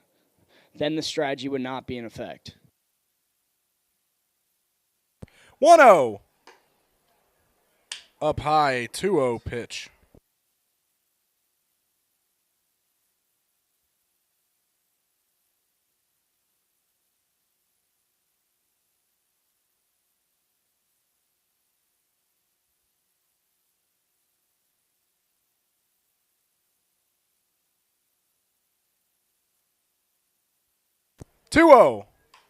Chopped at, flown out. So a double play that Wyatt Campbell does himself.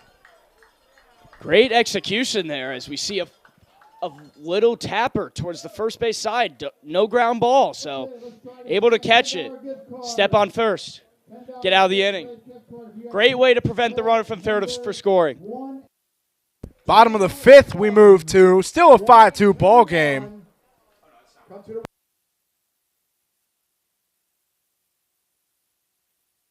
Make sure if you're looking to, or if anyone is interested in providing a post-game meal for the Braves players, coaches, or anybody involved in the Stanton Braves, make sure to talk to our concession stand manager, Miss Joyce. As well as make sure to pop out Sunday night. We face Purcellville, and everyone who brings a canned good gets in for free. So don't miss out on that opportunity to get into the ball game for free, especially if it's your first Braves game. Great way to experience your first baseball game from the Stanton Braves. Also, make sure, also, Blue Ridge Area Food Bank is where all the donations will go to for the canned goods.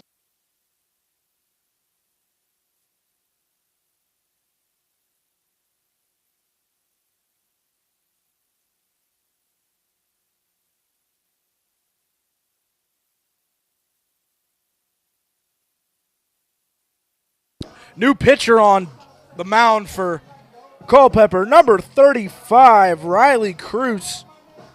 Cruz out of Loganville, Georgia, playing his college ball at Mercer University.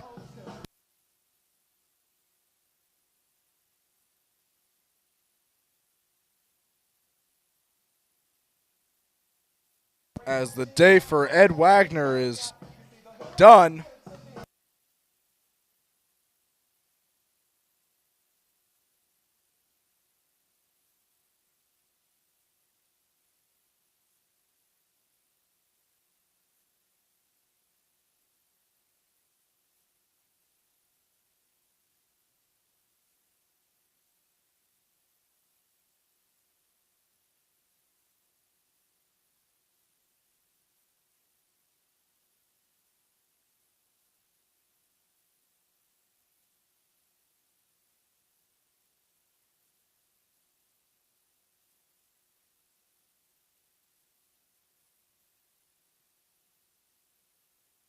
So leading off here in the bottom of the fifth is number 9, Jackson Ingram.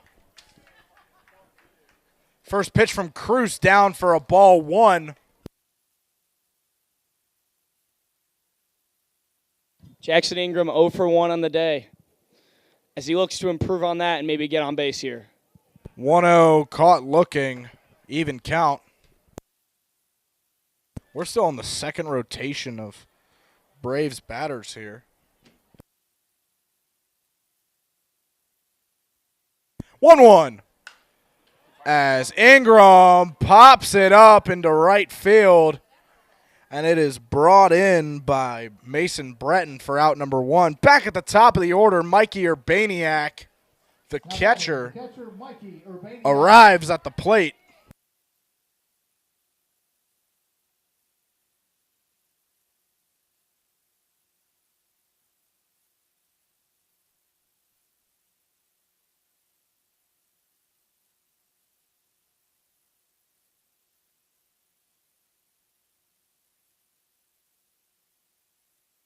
Cruz's first pitch to Urbaniak called for a strike 1.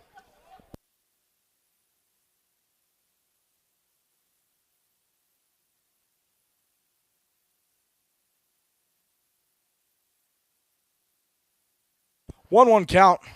1 for 1 with a walk and a run scored, and Stan can really use his production again. So if he keeps this up, they're looking good. 1-1 pitch. Just a bit outside and down, 2-1.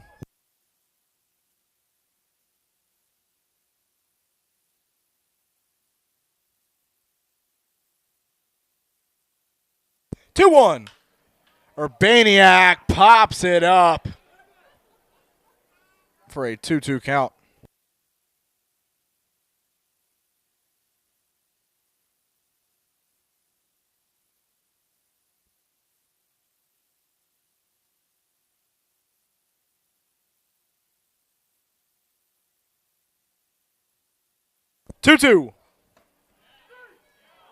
Called strike 3. Urbaniak caught looking for out number 2 as LT Cockrell back up to the plate, the senior out of Delaware. If you agree with that call or not, that's baseball for you.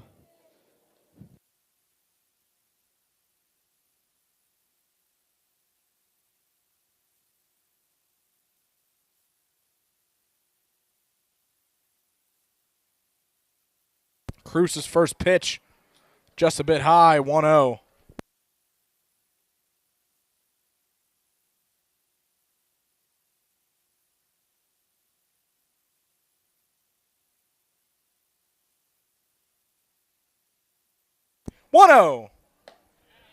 Just a bit outside, 2-0.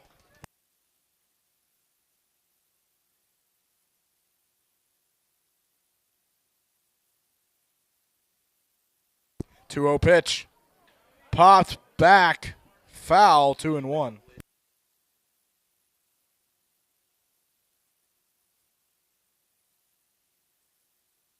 LT Cockrell putting in together a pretty good at-bat so far as it's 2-1. 2-1 pitch. Outside, 3-1.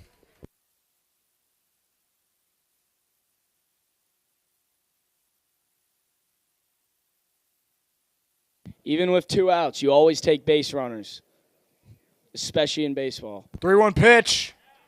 Called strike 2, just inside enough to hit the strike zone. Full count.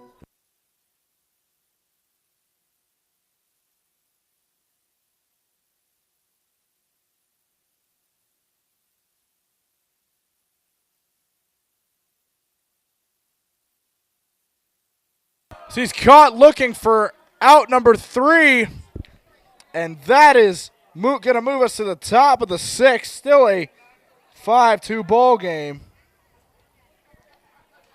I'd like to thank tonight's sponsors, Valley Trust, Charlie Obaugh Dealerships, and the Augusta Chamber of Commerce. Thank you for everything you do for Stanton Braves baseball. Great pitching to get out of that inning for Riley Cruz as he paints the outside and inside corners back to back to end the inning.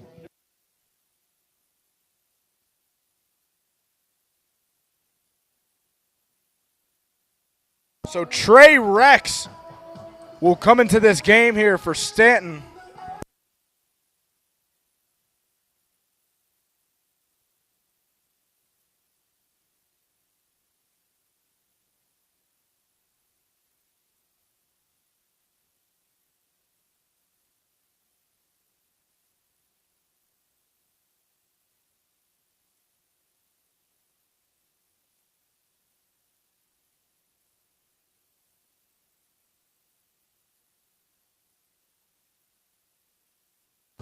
Trey Rex, not a great start so far. Very small sample size, but a 45 ERA on the year.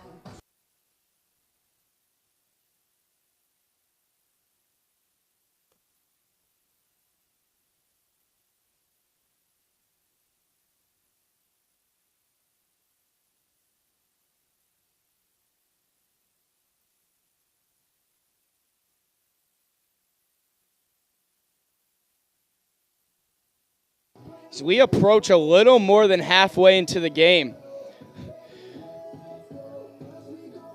the Culpeper leads Stanton 5-2, going to the top of the 6th. And Trey Rex looks to keep Culpeper off the board as they look to get the bats back up, as Stan still has a long way to get back into this game.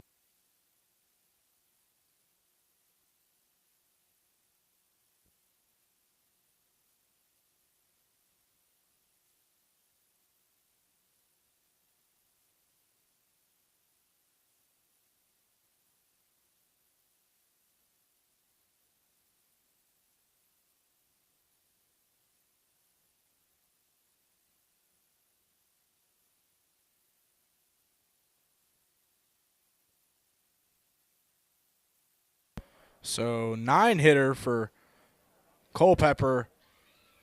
Caleb Estes leading off here in the top of the 6th.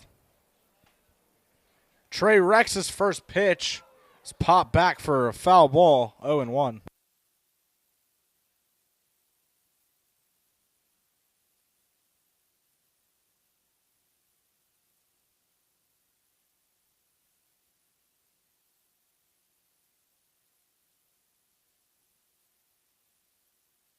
The 0-1 pitch. Called ball 1.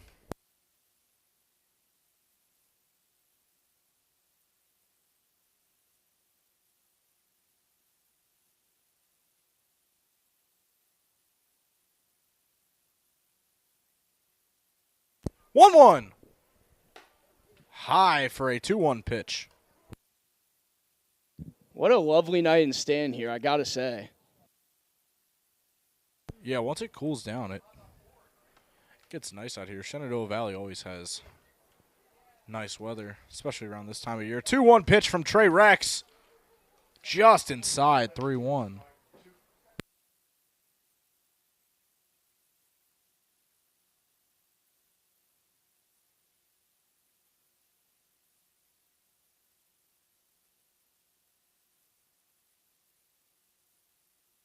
Three-one pitch from Trey Rex.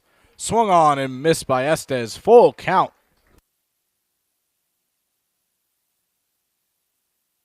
All you can ask if you're the 9-hitter is to just get on by any means. And if Caleb Estes can draw a walk here, that'd be huge for Culpeper. 3-2. Swung on and missed. So a strikeout for Trey Rex. as Keaton Burrows back at the top of the lineup for the fourth time this evening for the Cavaliers. Second baseman Keaton Burrows up to the plate.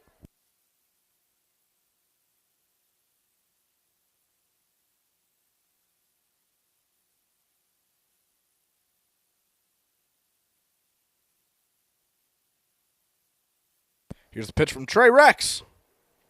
Just out upstairs, 1-0.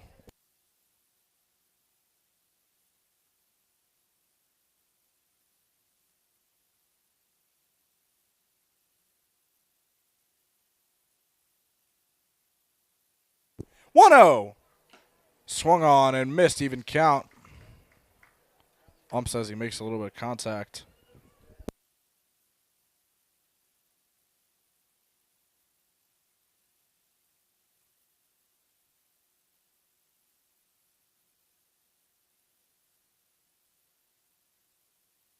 One. Called strike two. Burrows caught looking.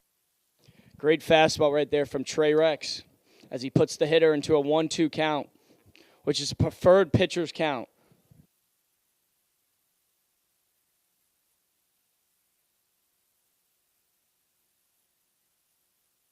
The 1-2 from Trey Rex. Chopped at. Pfeiffer gets away from him. Takes an unlucky bounce, and Keaton Burrows is going to be on base. Unfortunate bounce Wyatt Pfeiffer took there, as it allows the runner to get to first. Sometimes happens when you don't field the ball in the position you'd like to, and you don't know where to field it. It just bounces over your shoulder, gets into the outfield. Hard to call it an error just because of how difficult that play is to make. Ethan Belk, the center fielder. Up next, Trey Rex's first pitch to Belk, called strike one, caught looking.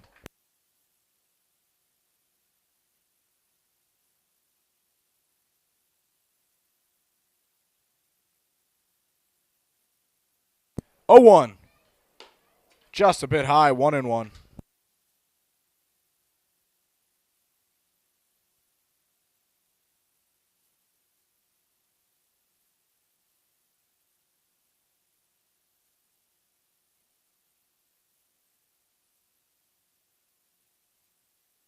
The 1-1 pitch. Hit well by Belk, but that is going to be just foul, 1-2. Not far enough to scrape the cars. Parked in behind right field.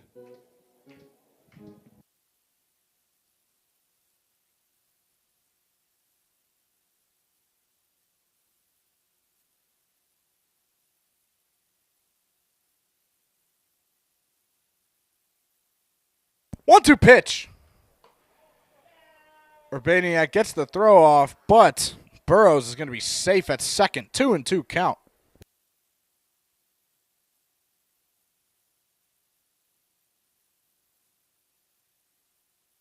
Jacob Lester took the throw there just a little to the right of second base.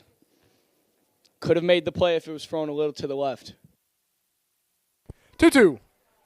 Just a bit high, full count.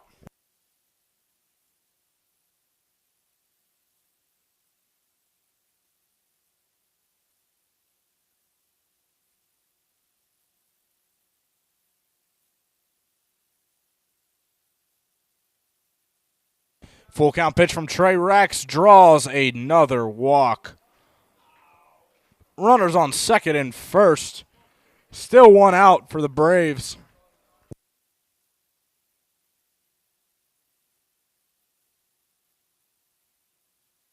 Not the preferred thing you'd want to happen, but at least it sets up the force play from third to first. So could see a double play here if it's hit to the shortstop or second base. Mason Breton, the right fielder, up to the plate. He takes strike one.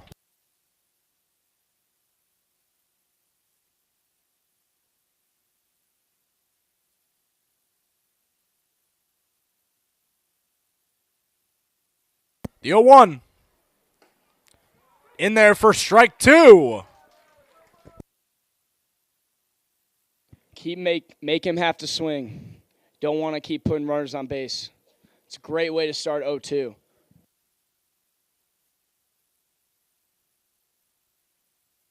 Here's the 0-2 pitch. Just high, ball one.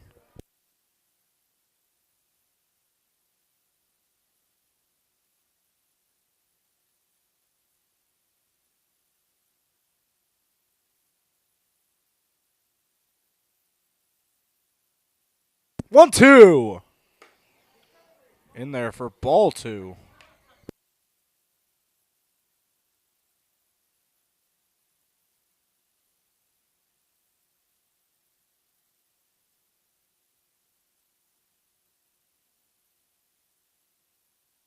Two. Just a bit high. So an 0-2 count to a full count. Just like that. I like the idea to try to get the batter to bite, but after 1 to 2 pitches don't go your way, I just start throwing it around the corners. 3-2. Swung on and missed for a strikeout. So Trey Rex finishes what he starts. And that is a strikeout for out number 2 here in the top of the 6th. Now the catcher Alejandro Ludiero is up next.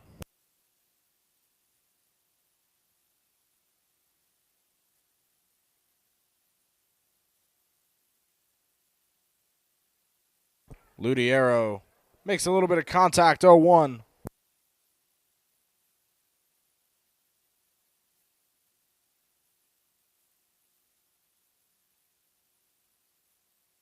Pitch clock coming into full effect as players don't really do their routine anymore of stepping out of the batter's box to fix their batting gloves or batting stance. The 0-1. As it is hit, he hits the pitcher, loading the bases as it doesn't even matter, but a great double steal from Culpeper. But even though he hits him, so it doesn't even go into effect. But a great idea, as they would have had third and second easily. So bases loaded, Colby Motley has a chance to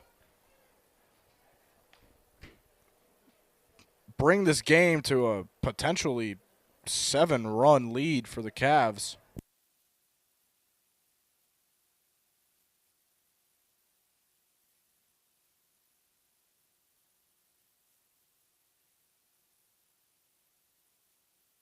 It looks like number 25, Mason McDowell, is warming up in the Stanton bullpen.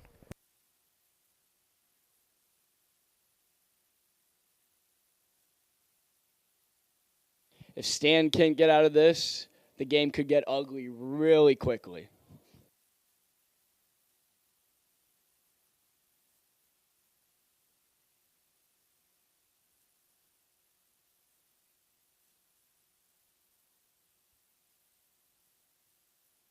Rex with a pitch, swung on and missed by Motley, 0-1.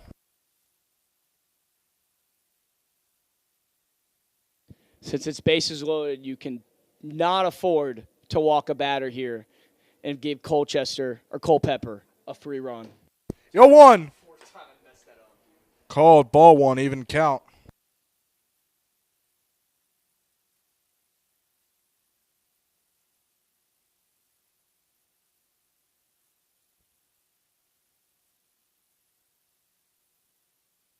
One.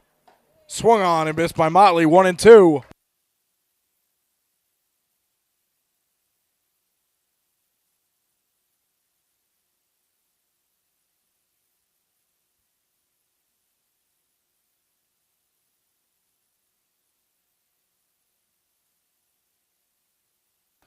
One-two pitch. Motley swings and misses. Trey Rex survives the inning as we move to the bottom of the 6th. Still a 5-2 ball game. Make sure to pop out this Sunday night, June 22nd versus Purcellville. Everyone who comes with a canned food or a canned good of any kind gets in the game for free. So I take full advantage of that if you're a baseball fan, because I know I am. And it's only one canned good per person. And all donations from this will go to Blue Ridge Area Food Bank, as well as If anybody or any group is interested in providing a post-game meal for the Braves staff, players, or anybody, talk to Miss Joyce, our concession stand manager.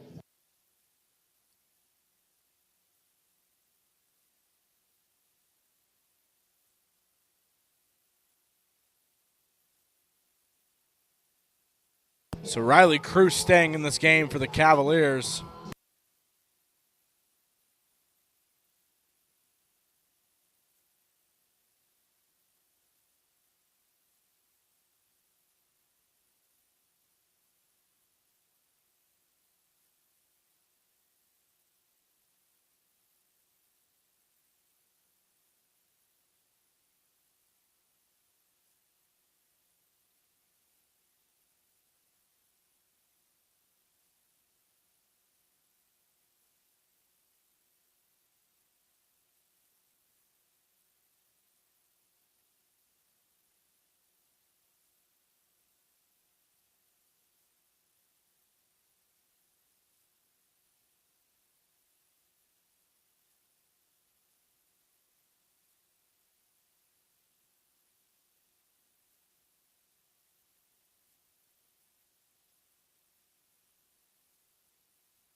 Wyatt Pfeiffer leading off the bottom of the sixth for Stanton.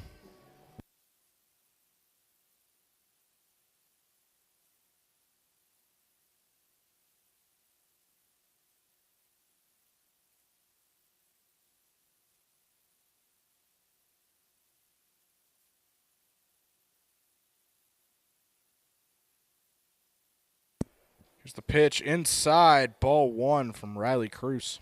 Wyatt Pfeiffer is 1 for 2 on the day, so he's not a batter you want to mess with.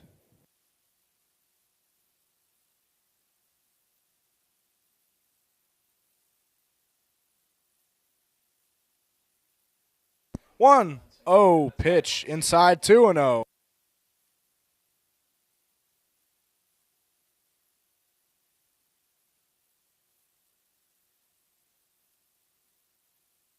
Two oh, called ball three.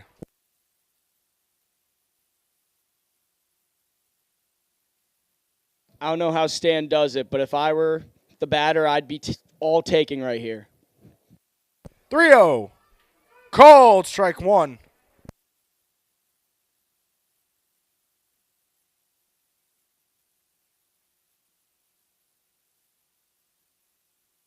Three one, as Pfeiffer bloops it into right field, and that gets down for a base hit. So a leadoff single for Wyatt Pfeiffer as Wyatt Campbell comes up to the plate. Wyatt Pfeiffer stays hot as he's now 2 for 3 on the day. Great piece of hitting, shallow right field. Found the spot.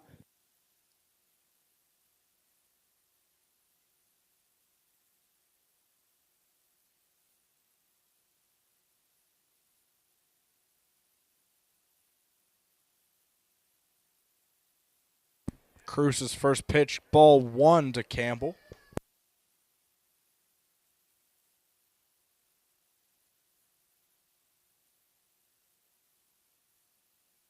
One oh, swung on and missed by Campbell. 1-1.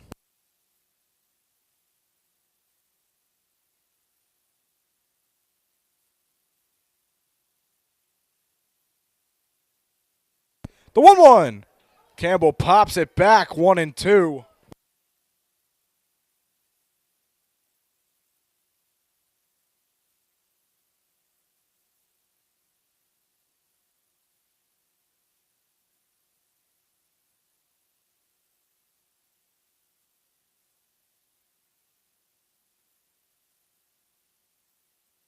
One, two. Inside, 2-2, even count. Wyatt Campbell is 0 for 2 on the day, but if he keeps hitting like his baseball card, by that logic, he is due. 2-2. Outside, full count.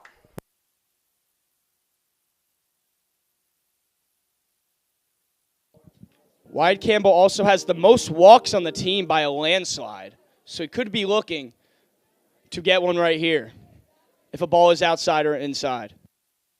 3-2. Campbell bloops it. That is a 6-4-3 double play. So a brutal beat from Wyatt Campbell and the Stanton Braves. As Jacob Lester is up to bat. Lester.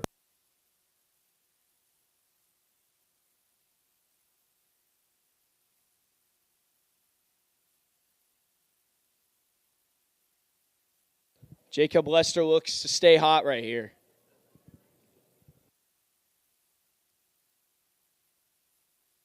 Cruz's first pitch called, strike one, caught looking.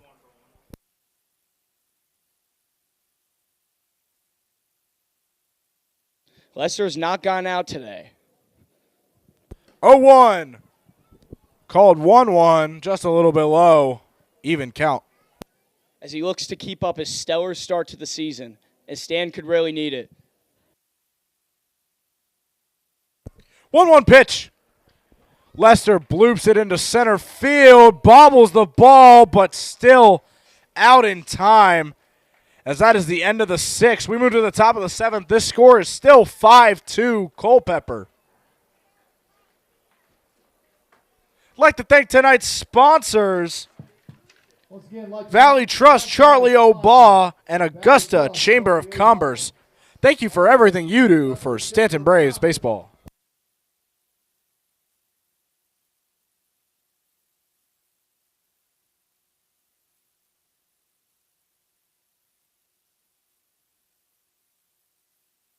Trey Rex is going to stay out there for Stanton.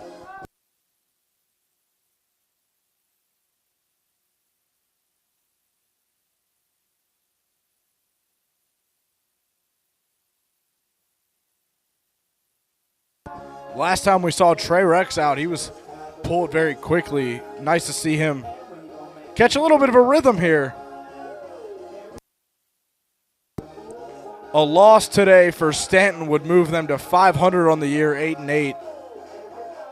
A win would put them at 9-7, 2 games over 500, kind of where they've been coasting for most of the season as of the last couple games.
So Trey Rex's first pitch of the seventh inning. Kelly Crittenberger takes it 1-0.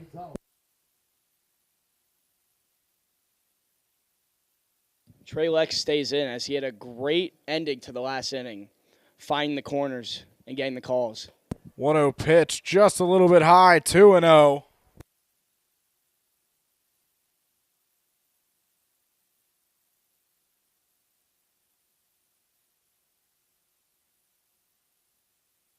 Two-0 pitch. Outside again, 3-0. Worst thing you could do if you're Stan down 3 runs, keep giving up base runners. 3 base runners. Trey Rex, here's the pitch. Called inside, 3-1 count.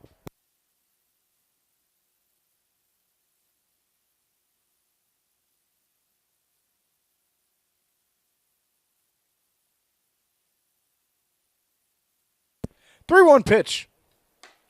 That one is another high ball, so a 5-pitch walk for Trey Rex. And that is a leadoff runner on the first base for Culpeper as the designated hitter, Hockey Stewart, playing for the University of Texas, Austin, the Longhorns, up to bat. You could argue the fourth pitch of that last at-bat was a ball too. So it's a free base runner for Culpeper, and it's nothing you want to do if you're the opposite team. Pickoff play doesn't go.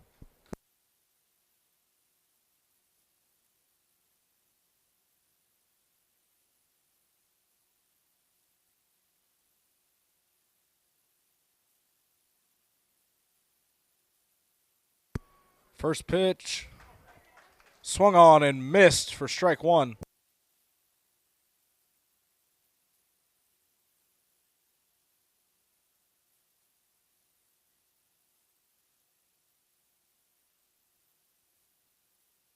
The 0-1 count, called strike two.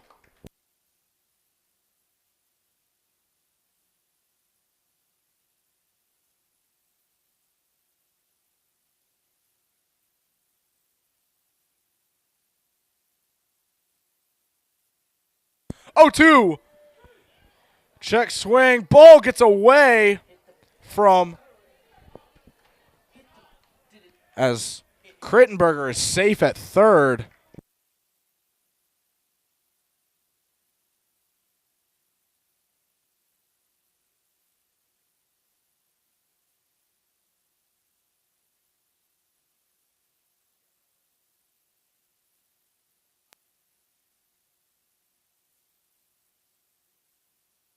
Ethan Borgren, runner on third now, just one out for Culpeper. Rex's first pitch to Borgren is chopped foul, 0-1. Very strange play right there. We don't see that often when you throw down to second and the runner gets hit. It doesn't affect anything, though, as he gets the free base at third. Or not the free base, I should say, but he runs to third and gets there with ease. The 0-1 pitch was outside, 1-1.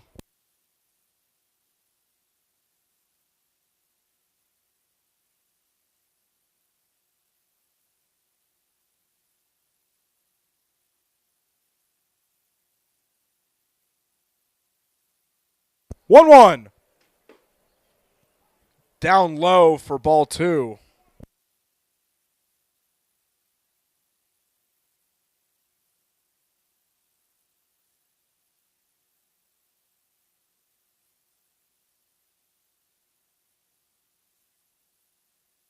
Two-one pitch. Chopped at foul, 2-2. As you can see, the infielders are once again in, as they'd love to prevent the runner at third from getting home on a weak ground ball. But a short line drive, or if you find the holes between the defenders, could be a base hit. Otherwise, if they were back, it wouldn't be.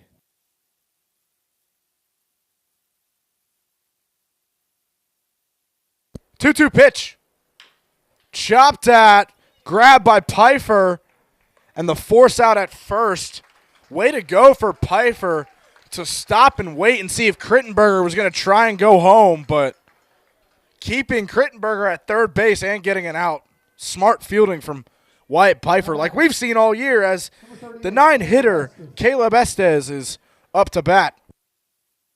Great execution of the playing close to the infield, as the third baseman's able to check and make sure the runner doesn't get home. Great execution. First pitch of the at-bat from Rex, called ball one to Caleb Estes, the shortstop.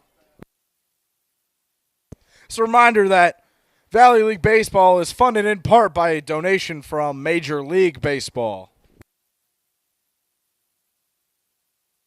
The 1-0, chopped at foul, 1-1.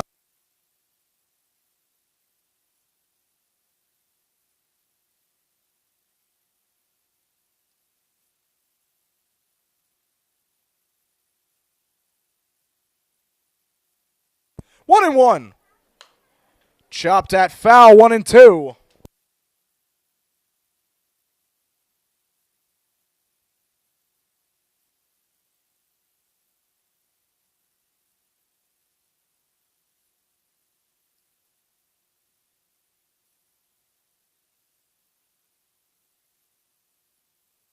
One and two. Inside 2-2.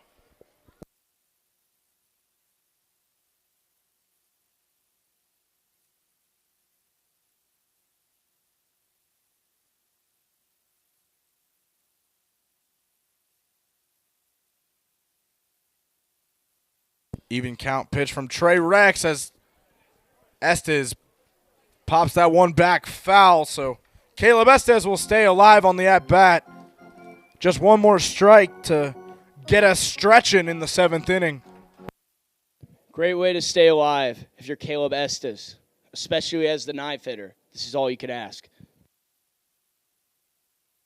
2-2.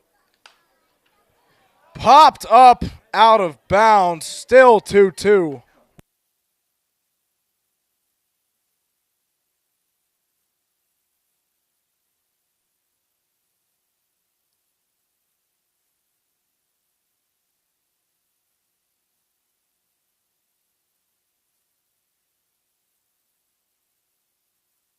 Two-two pitch.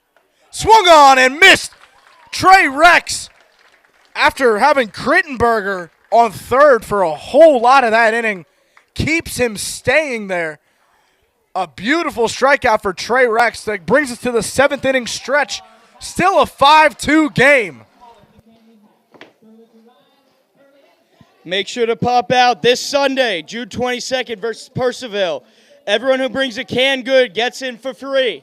Only one per person, though, so don't bring multiple unless you have family and friends. We'll always take more than one, though. And all donations will go to Blue Ridge Area Food Bank. So it's all for a good cause in the end. So we appreciate all our donations. No better chance to pop out to a Stanton Braves game than Sunday night. As well as, if anyone or any of you guys are interested in providing a post-game meal for Braves players, coaches, or anybody included in the Braves staff, talk to Ms. Joyce, our concession stand manager.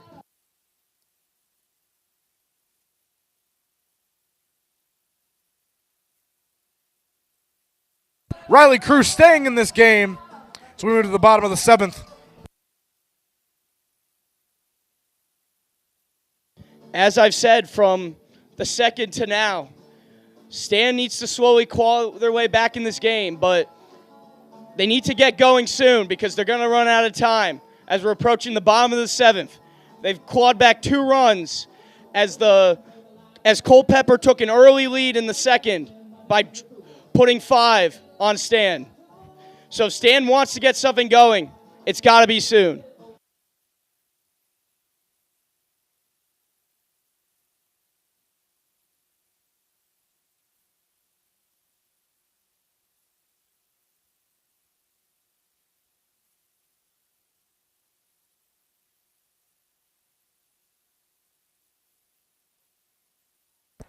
So Lincoln Pack typically leading off the games. He'll be leading off the bottom of the 7th here as the 6th batter. Cruz's first pitch to Pack swung on and missed 0-1.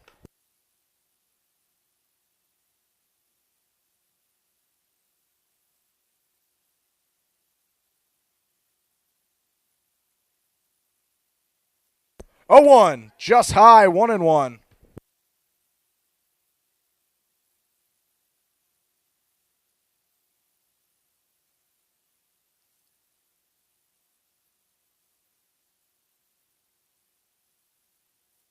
One pitch from Cruz. Lincoln Pack pops it up into left field. And that one is brought in by Ethan Borgren for out number 1. Cooper McDaniel, center fielder, up next. Ever since the first inning, we've seen a lot of shallow fly balls. I haven't seen anything go to the warning track since then.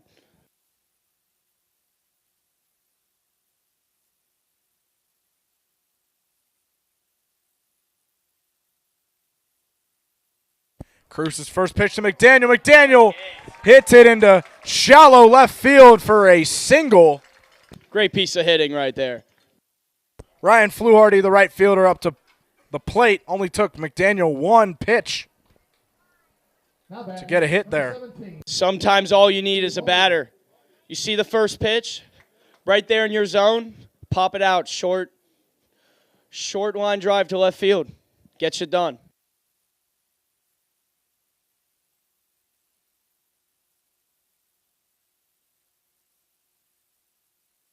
Cruz's first pitch tipped off from Fluharty, 0-1.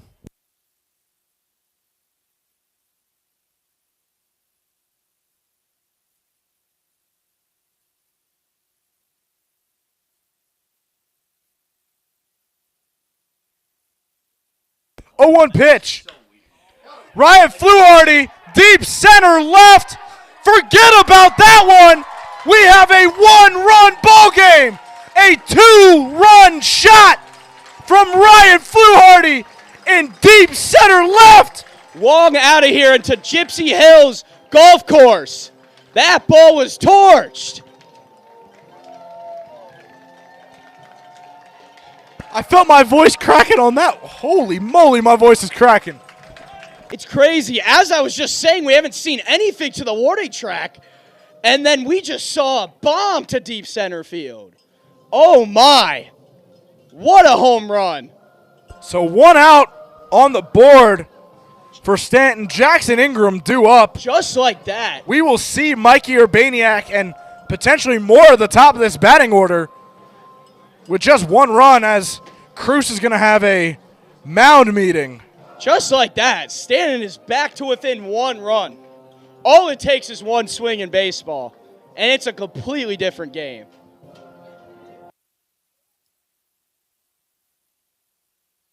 All year, we really have not seen a ton of action in deep center left from anybody hitting.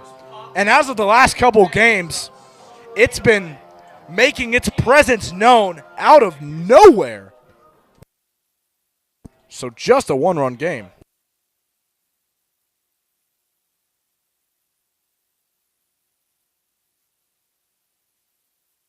Riley Cruz will stay in this game. Jackson Ingram's first pitch down at his feet, 1-0.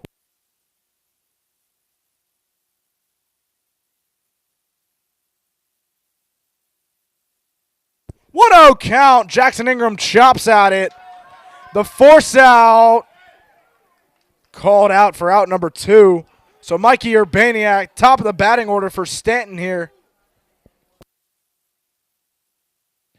Back to the home run. We really haven't seen players all night take advantage of pitchers to hit. And Ryan Fluharty just launches this one to deep center field. Over the tree. Riley Cruz to Urbaniak, just a bit high on the first pitch, 1-0.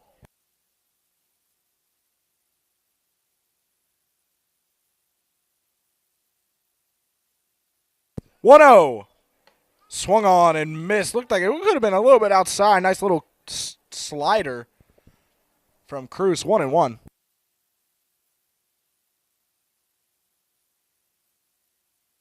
1-1 inside, 2-1.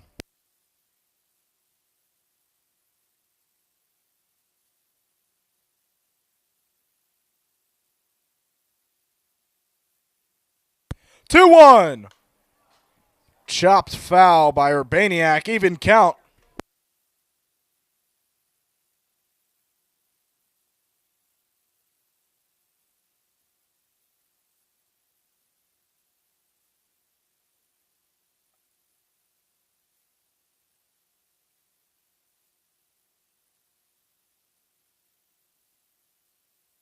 Two. Just a bit high, full count for Mikey Urbaniak. After the home run, all it takes is 1 pitch now, and we have a tie game here in Stan. 3-2. Called strike 3. As that is the end of the 7th, we move to the top of the 8th. Stanton just cut this lead down to 1 run off of the monster shot from Ryan Fluharty.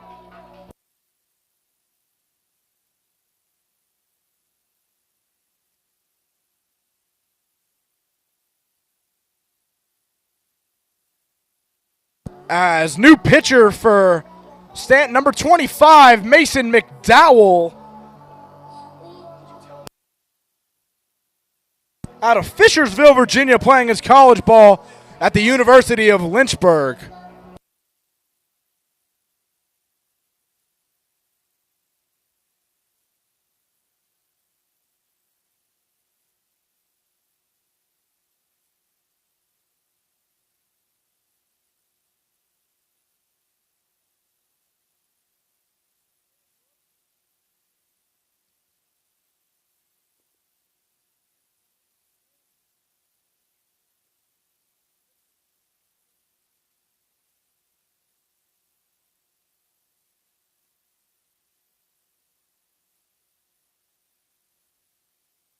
I'd like to thank tonight's sponsors, Valley Trust, Charlie O'Baugh Dealerships, and the Augusta Chamber of Commerce.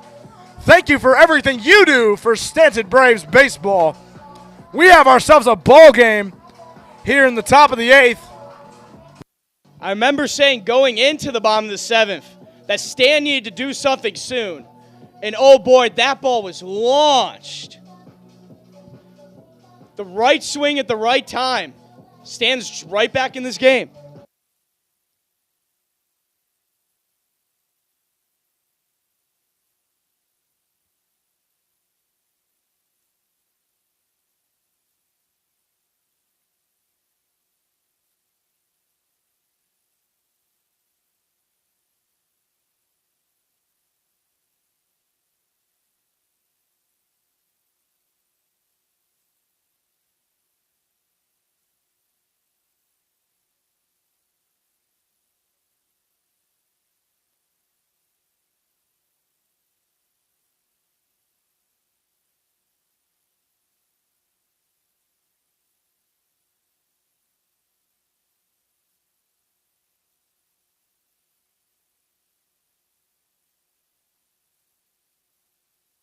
So, leading off here for Culpeper is the leadoff hitter, Keaton Burrows,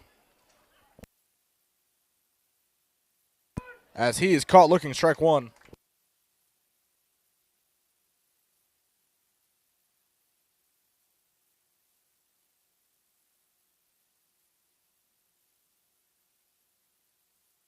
Oh, 1 pitch. Chopped at foul, 0-2.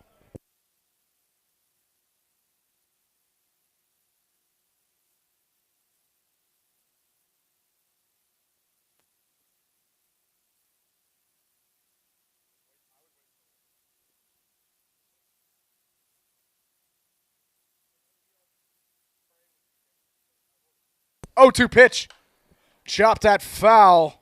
Burrows stays alive.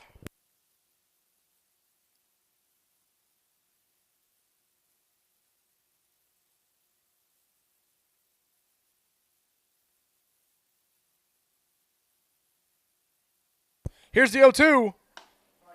Called strike 3, caught looking for Keaton Burrows. And Mason McDowell is off to a hot start.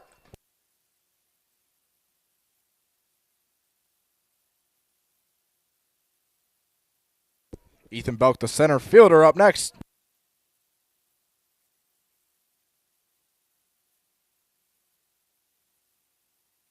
One, 2, 3 inning would be perfect here if you're Mason McDowell to get the bats coming back. First pitch caught looking.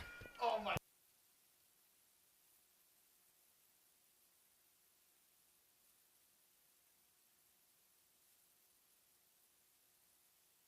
The 0-1 pitch. Just a little bit low, 1-1.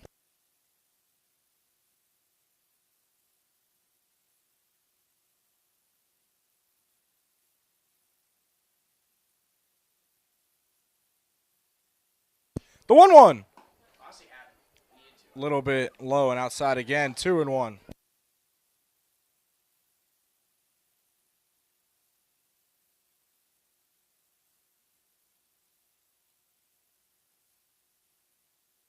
Two-one pitch. Chop back foul, 2-2.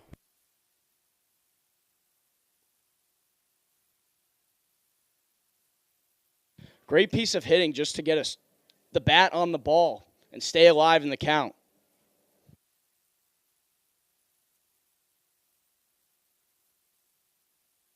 The 2-2 pitch from McDowell and blooped into center left field. Ethan Belk has a single. So we move to Mason Breton, the right fielder. Still one out, but sets up a double play motion. In one instance, it sets up the double play, but another is if he decides to steal a base here.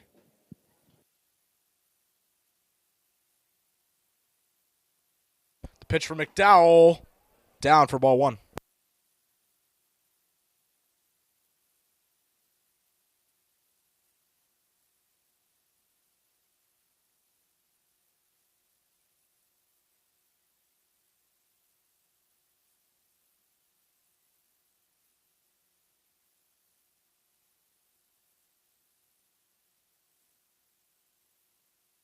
Keeping in mind, picking off for the Stanton Braves has not gone so well as early on in this game. 1-0 pitch to 1-0 pitch to McDowell. 2-0 count.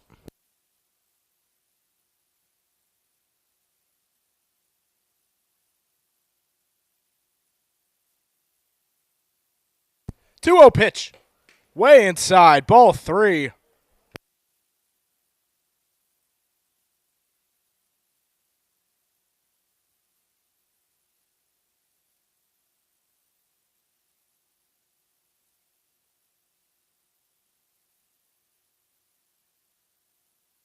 Three-0. Right down the middle, strike one. Big pitch there. You don't want to give up a free walk.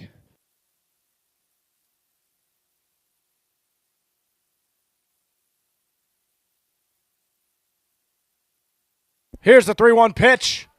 Chopped at. Pfeiffer bobbles the ball, and he's called safe at first. So runners on second and first for Culpeper, still just one out, as the catcher, Ludero, is back up at the plate. Another unfortunate bounce for Pfeiffer, as we saw that happen an inning or two ago. As head coach Brian Sutphin is going to have a chat with Mason McDowell.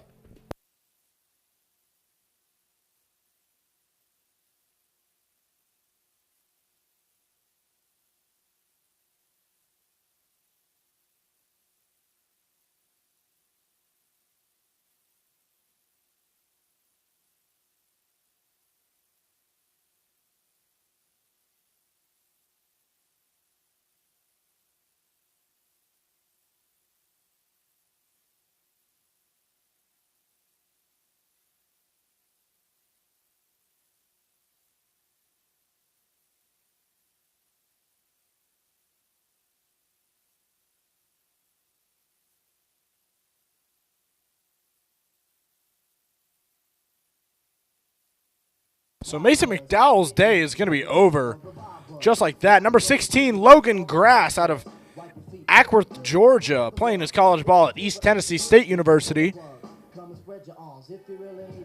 Teammate of catcher Ty Galuski on this Braves roster.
So again, Logan Grass For the Braves from ETSU.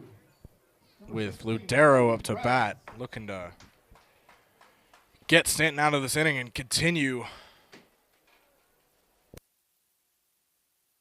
this strong, potential strong surge that they have. 4 unanswered runs from Stanton so far. So here's Grass's first pitch. Just a bit high, 1-0. Stan has a lot of momentum right now, but could easily swing to Culpeper based on how this inning goes.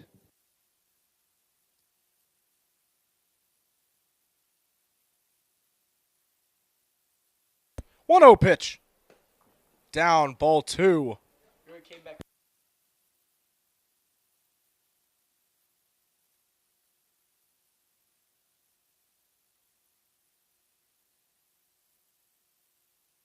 2-0 pitch. Just inside, ball 3.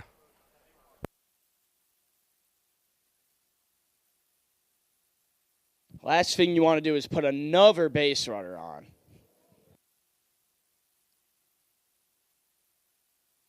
3-0 pitch. Inside, ball, strike 1.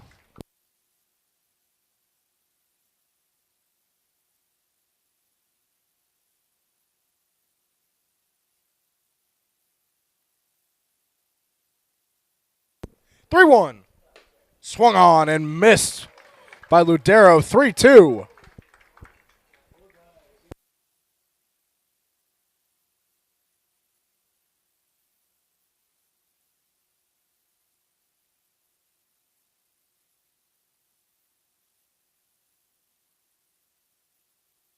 Three-two pitch. Chop back foul. Still 3-2. Another ball for the kids. You always love to see it.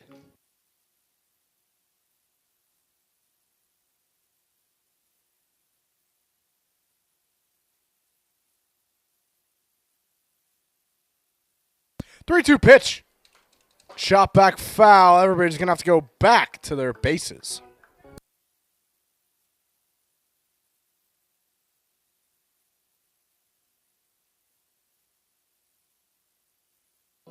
Piper should be ready on this pitch in case another steal, both steals were to occur. 3-2. Still another foul ball, so the at-bat continues for Ludero.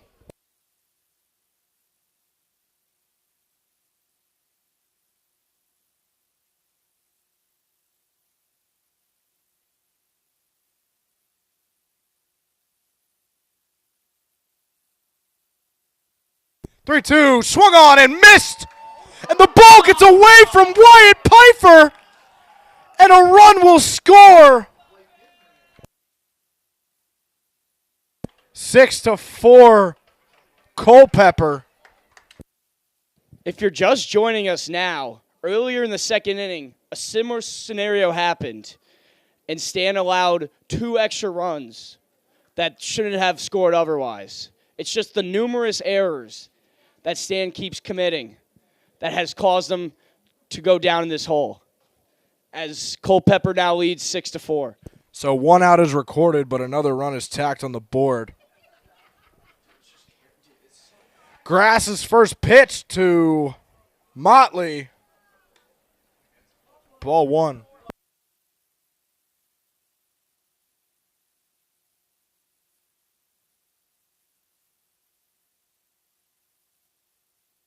One 0.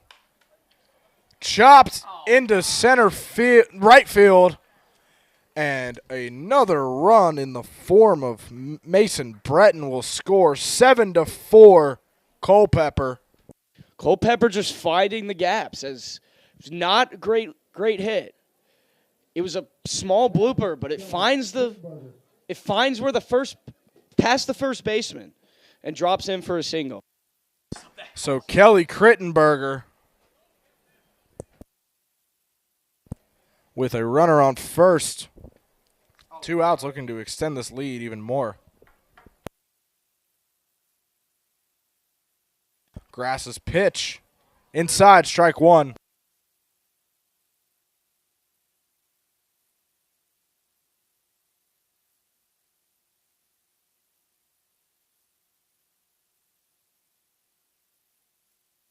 The 0-1 pitch. Swung on. Ball is bobbled by Urbaniak, and Motley steals second.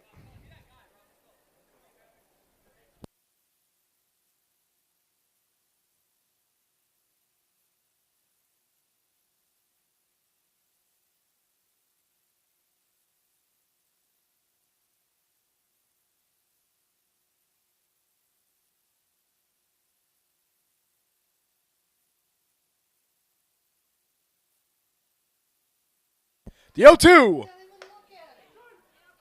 As Pfeiffer grabs the ball, but he's going to be safe. So Motley steals. Oh, they called him out. He was safe at third, strike 3 at the plate. So it didn't matter. Moving to the bottom of the 8th. And Stanton has 6 outs to score at least 3 runs to keep this game alive and their winning record alive. If this is your first time tuning in to Stan Braves, make sure to pop out on Sunday because it's actually for free if you bring just a canned good. Versus Purcellville, 1 canned good is allowed per person, and if you bring that, you'll get to the ballpark for free. What better way to enjoy a ball game for the first time than coming for free? And all donations are for a good cause, as they'll be going to Blue Ridge Area Food Bank. For anyone that's interested in providing the Stan Braves staff, players, and everybody a post-game meal, talk to Miss Joyce, our consistent stand manager.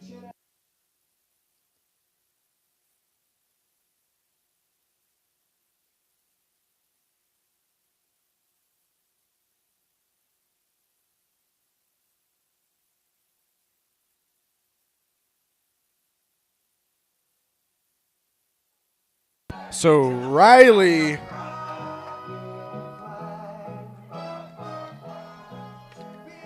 Curse will stay in this game.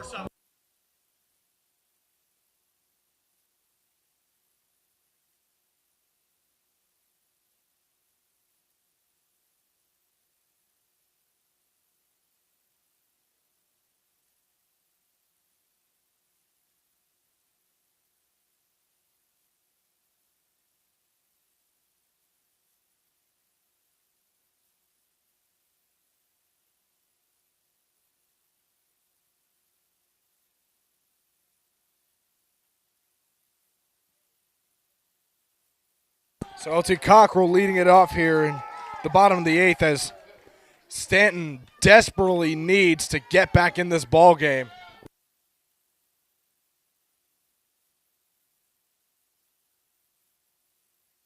So Riley Cruz having himself a long outing as a reliever. Ball 1 taken by Cockrell. If you're Stan, you don't need the big hit right now. You just need base runners. 1-0. Chop back foul, 1-1.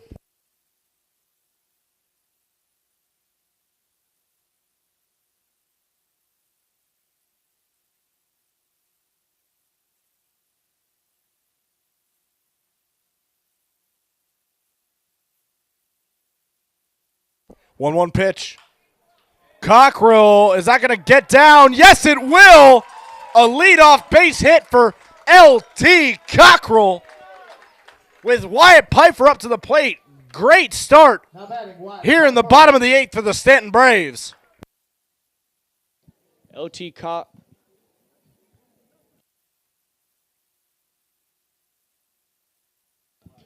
Cockrell with a slow blooper into center field.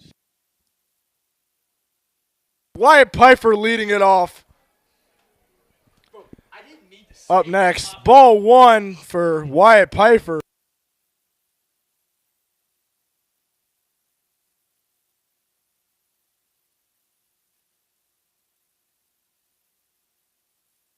One 0 pitch. Caught looking. 1-1.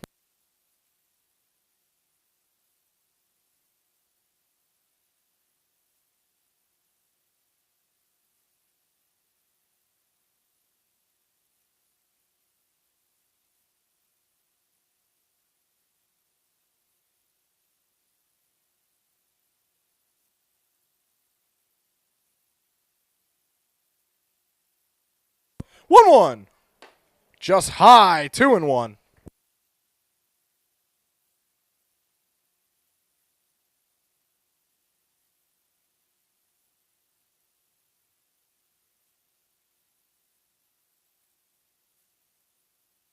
Two one pitch. Down for a ball 3.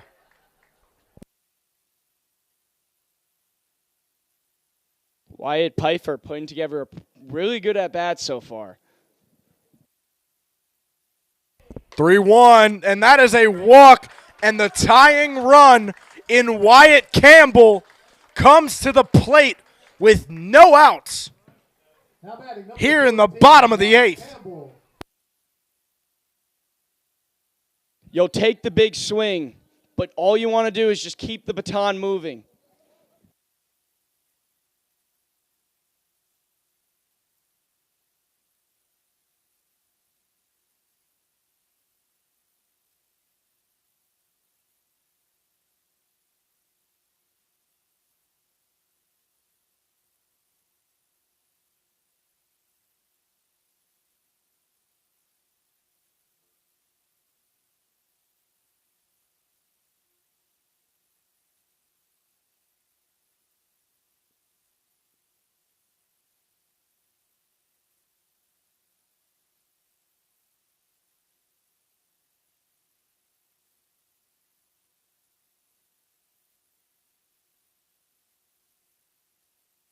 Here's Cruz with the pitch to Campbell, ball 1.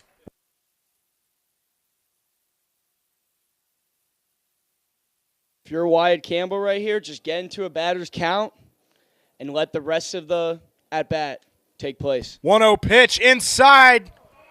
Cold, strike 1.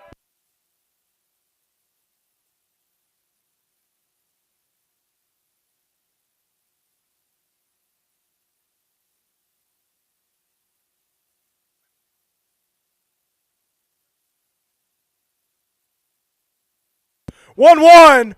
Cockrell stealing third. Pfeiffer at second. He is safe. 2 runners in scoring position. And a 2-1 count for Wyatt Campbell. A base hit right here can bring it back to a 1-run game. Just like that.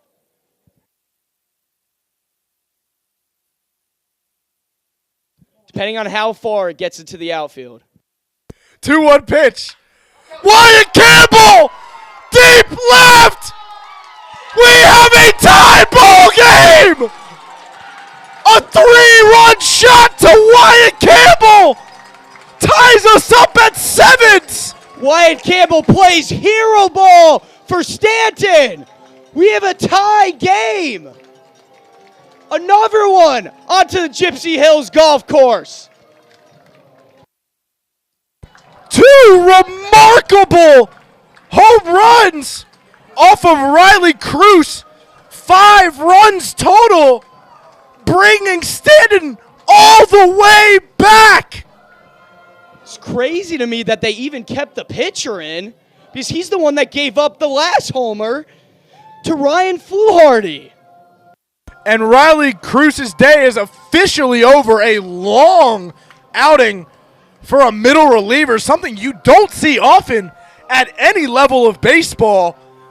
And that decision bites the Cavaliers in the butt with a 2-run home run from Ryan Fluharty, and then that monster shot again from Wyatt Campbell, the 3-run homer that ties this thing up. And there's still 0 outs on the board with your best hitter statistically, Jacob Lester, coming into today, due up. Wyatt Campbell with his 3rd home run on the season ties Ryan Fluharty for the most on the team, who also hit a 2-run homer earlier in this game. Some moonshots we have seen tonight, and more to come as it's a tie game in Stan.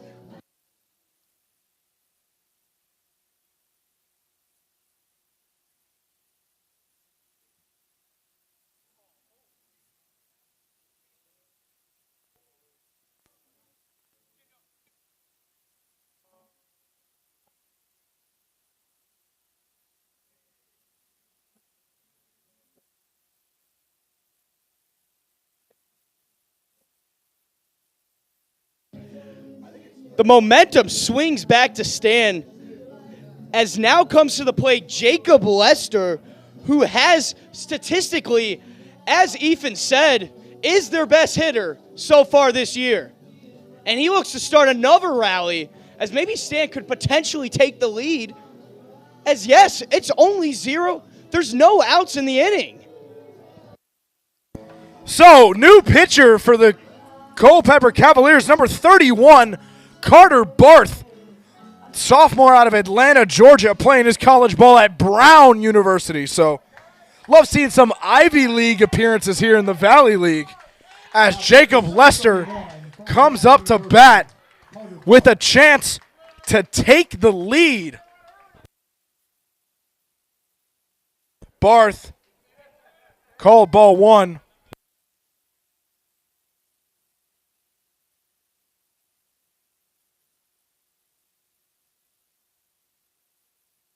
One 0. Called strike 1.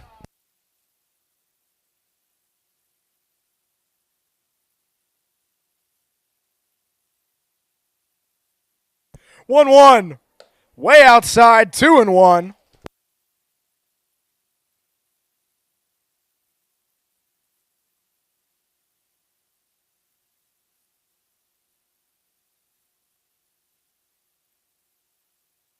Two 1 pitch, way inside, 3-1. If Lester can get on here, start another rally.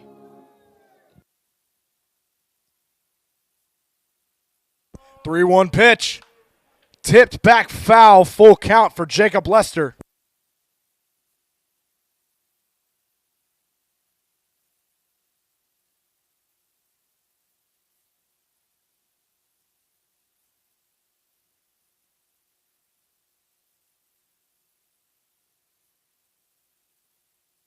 Three-two pitch, and Jacob Lester hits it right, just foul.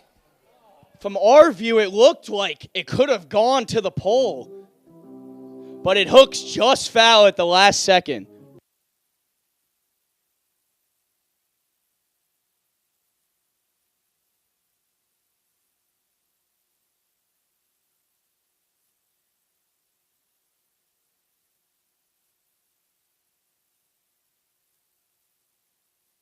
So still a full count for Jacob Lester. The 3-2 pitch. High ball 4. And a runner on first. Still no outs. And here comes Lincoln Pack.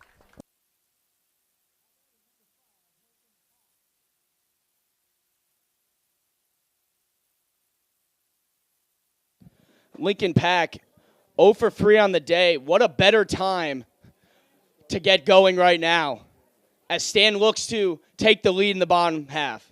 Pack looks like he's drawing bunt. Doesn't make contact, and the bat stays out there, so 0-1 count. A sacrifice would be smart here, actually, as it would get the runner to second with only 1 out, so it's not a bad idea.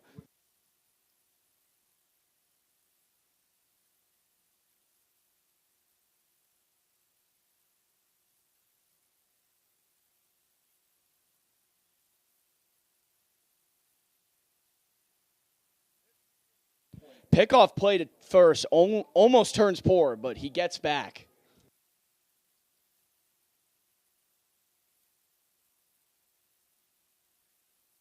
The 1-1 from Barth. What a bunt from Lincoln Pack. And he is safe. Lester goes to third. He's safe there. Pack goes to second, and no one's there. 2 runners in scoring position in a remarkable surge from the Stanton Braves. Sacrifice bunt. You don't see it that much anymore, but it's just such a beautiful thing, especially when you execute it like that, because so many things can happen when the ball is just on the ground. A bad throw, a missed opportunity, just everything. You never know what can happen. So as good as Cooper McDaniel has been of late, 2 runners in scoring position, 0 outs. This is dangerous territory for Carter Barth and the Cavaliers as his first pitch to McDaniel goes down, ball 1. And on deck, if we get to it, Ryan Fluharty might look to do more damage, just like he did back a couple innings ago. 1-0, swung on and missed. 1-1.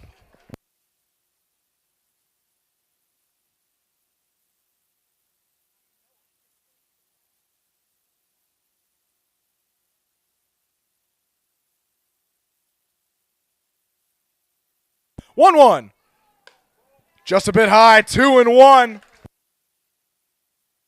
Culpeper's playing in as they don't want to allow a free run from third base to get in.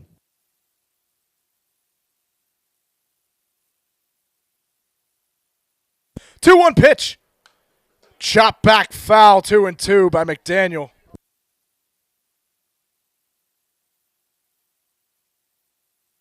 All you need if you're the hitter, find a hole between any of the infielders, straight up the middle, or even a blooper, shallow, anywhere. Gets it done. 2-2. Called, strike three, caught looking for out number one. So Ryan Fluharty gets the same opportunity as McDaniel did with one out.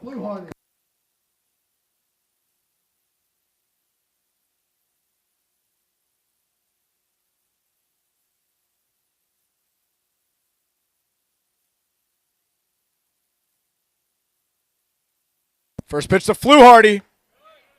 Called, strike one. With a chance for his third and fourth and maybe even fifth RBIs on the night. Fluharty, that last at bat, hitting that two-run home run as Fluharty pops it foul, 0-2.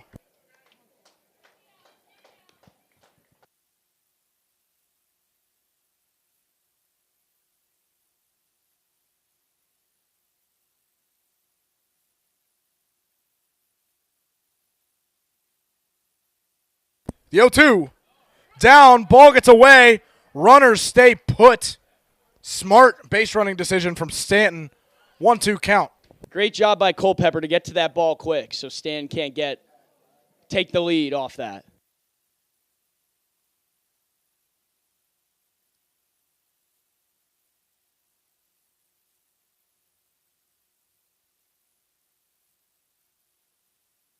One, two. Outside, 2-2.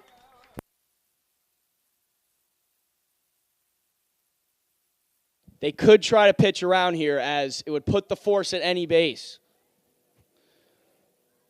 So I wouldn't go up there and swing at anything if I were Ryan Fluharty. 2-2. Fluharty pops it back, foul, good eye.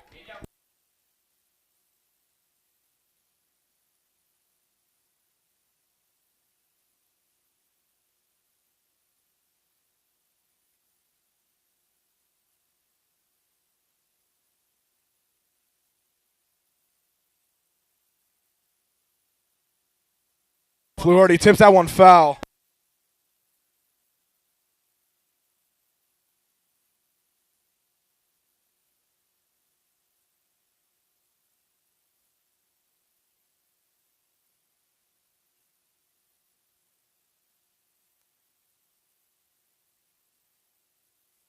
Ryan Fluharty putting together a really good at-bat so far.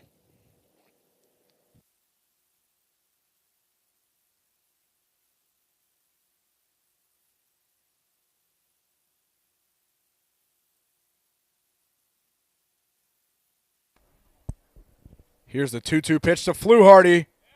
Down for a full count, 3-2. A walk here would load the bases with what looks like Ty Galuski due up, pinch hitting for Jackson Ingram at short. The 3-2. Galuski gaps it! Lester's gonna score! And runners on the corners. It is an 8-7 Stanton lead as they come all the way back. Stan was down 5-0 early in this game, and down 7-4 after the top of the 8th. But they have gone insane here in the bottom of the 8th, courtesy of Wyatt Campbell and the other rallies, as Stanton has taken the lead.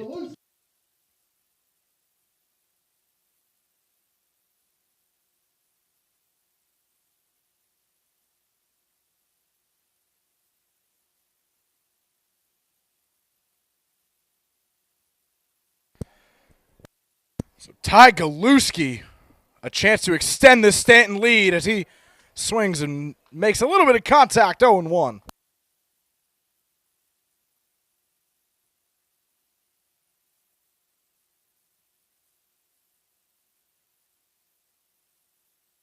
The 0-1 outside, and the throw, ball gets away, he's safe!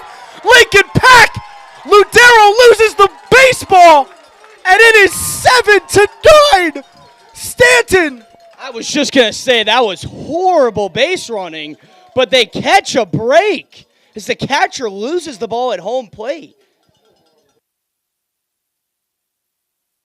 1-1 count to Ty Galuski. And this has been another 5 unanswered for Stanton. The runner on second, Galuski swings and misses, 1-2. Keep in mind, only 1 out, so plenty of room to do more damage in this inning.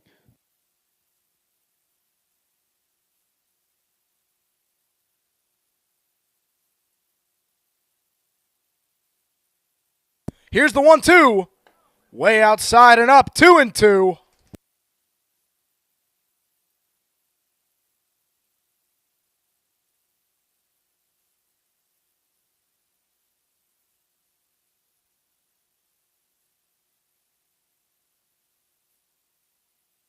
Here's the 2-2. Right down the middle. Caught looking, called strike 3. But we're going to get a chance to see Mikey Urbaniak up here. Back at the top of the order for Stanton. Runner in scoring position to potentially score the 10th run here for the Braves in a remarkable turnaround. Who's already having a great season, as before the day is batting .452, but it's only gone up as he's had a remarkable day.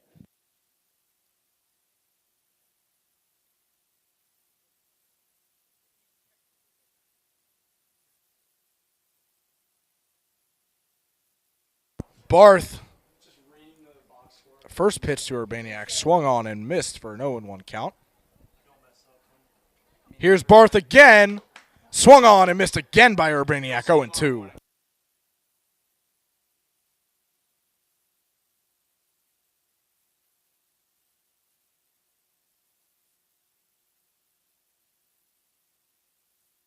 The 0-2, swung on and missed, a 3-pitch strikeout to end the inning, and all of a sudden, in an extreme change in events, this went from a 3-run Culpeper lead to Culpeper just having 3 outs left to get back in this game in the top of the 9th.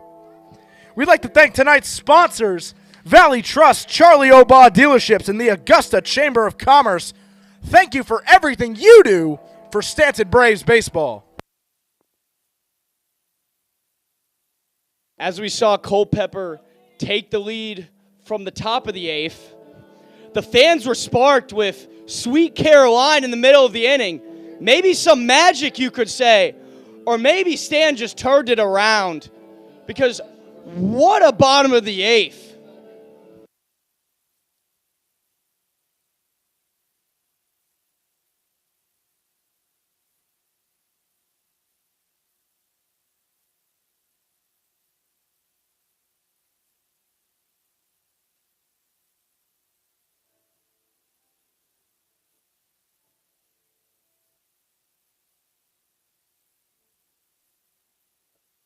New pitcher out here for Stanton.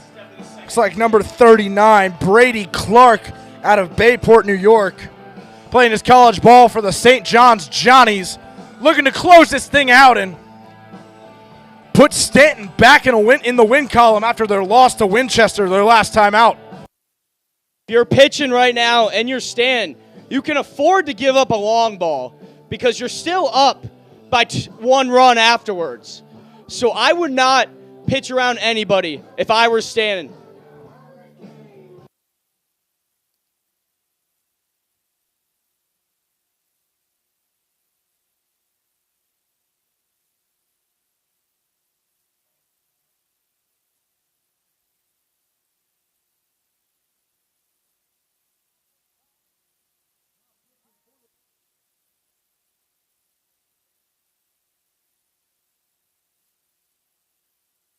So,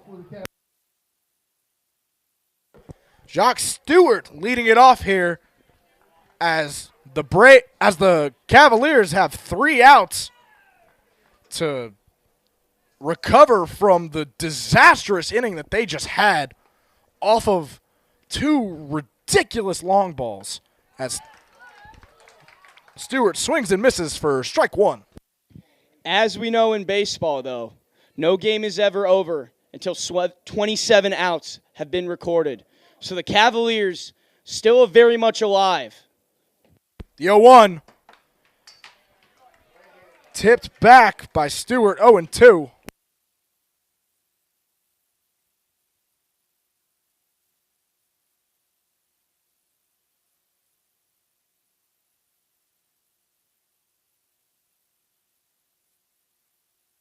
The 0-2, way outside, 1-2.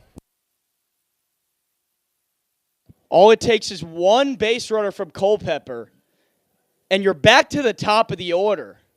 And if you have 1 base runner, it's a chance to tie the game. Here's the 1-2 pitch to Stewart, outside again, 2-2. Can't really afford any walks here if you're Brady Clark and the Stanton Braves.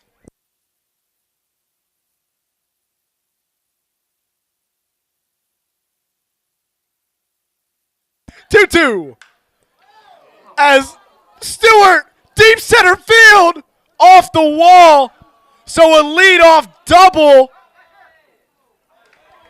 for Jacques Stewart. Jacques Stewart, nothing more you can ask for as a leadoff hitter. Down 2 runs, gets the job done. Not only just 1, but gets it into the gap. So a leadoff double for Jacques Stewart. Tying run at the plate for Culpeper.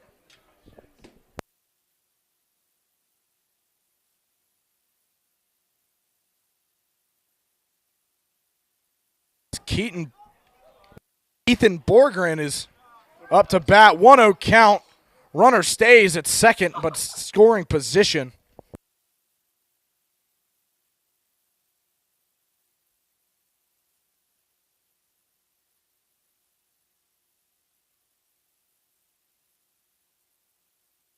Here's the 1-0 pitch upcoming from Brady Clark. Just outside, 2-0. As the Stanton fans in the crowd are starting to sweat a little bit, as this is a far from over ball game. 2-0. Outside, 3-0. Putting a runner on first in one way puts a force out at every base except for home plate. But another, 1 swing, and Culpeper has the lead again. Here's Brady Clark, 3-0. Called, strike 1.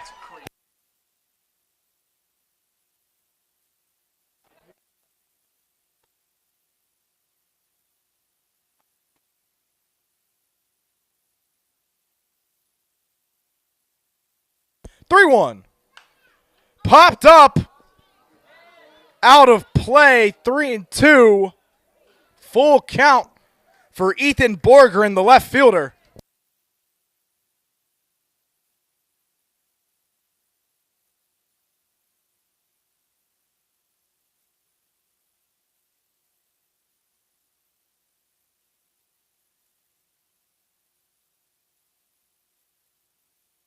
A huge pitch here for Brady Clark.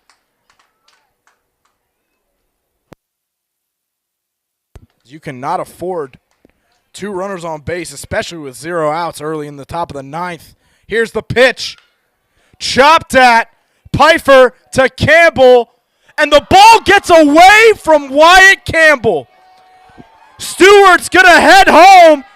Urbania can't get him. And it is a 1-run ball game.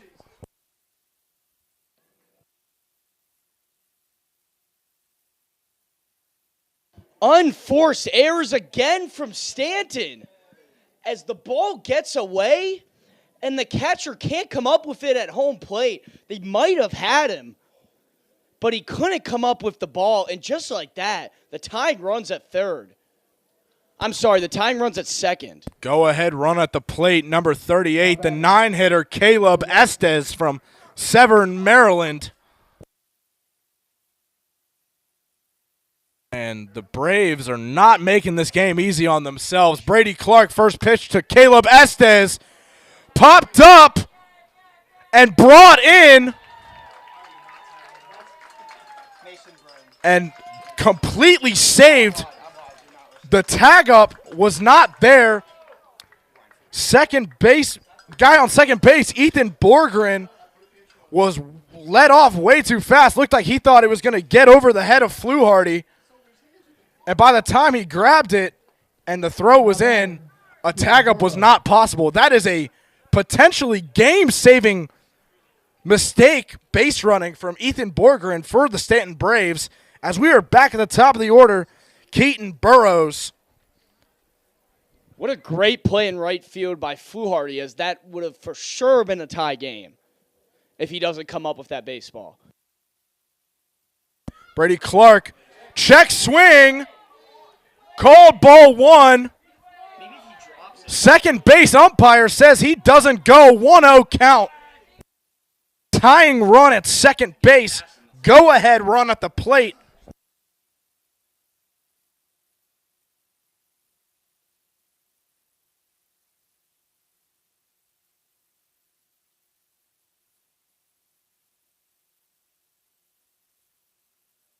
One 0 pitch. Just high, 2-0.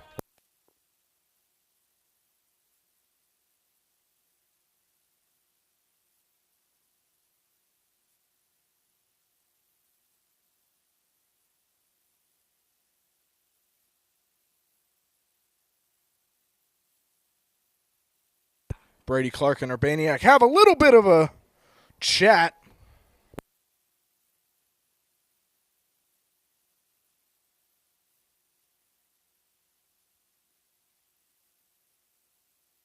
This is an extremely crucial out. If there's a hit that is gapped out in the outfield, this could very well be a tie game. Stanton will have to see the bats again. Brady Clark gets it inside, caught looking, strike 1 for Keaton Burrows.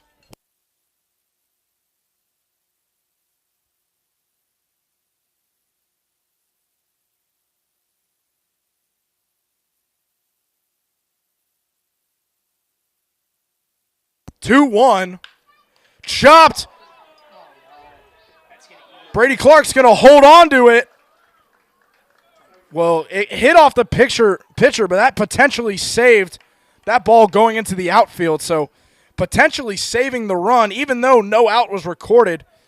Brady Clark keeps runners at the corners. As Ethan Belk is getting a pinch hitter. Number 15, Donovan Mitchell. So there's 2 Cavaliers, 2 people named Donovan Mitchell playing for the Cavaliers in athletics in the United States. This Donovan Mitchell out of Memphis, Tennessee, playing for the University of South Alabama. Don't get him twisted with one of the greatest shooting guards in the NBA. Crazy to think about. 0-1 count to Brady Clark, down, ball 1.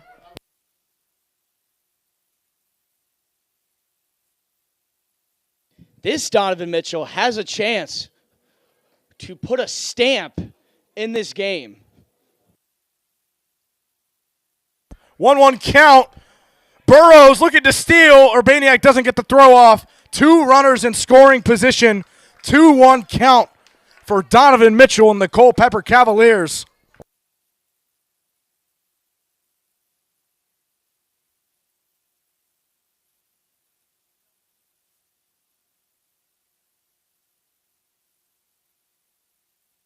Two-one pitch. 3-1 count. And we are 1 ball away from the bases being loaded for Culpeper. Donovan Mitchell just doing what a hitter should do, not forcing a swing on pitches out of the zone. Doing great things just like we see from Donovan Mitchell in basketball. 3-1. Swung on and missed. Full count. 3-2. This is a huge strikeout because an out here would, and a strikeout here or a ground out that holds the third base would ruin any chance at a sac fly. 3-2 pitch, chopped foul, stays alive.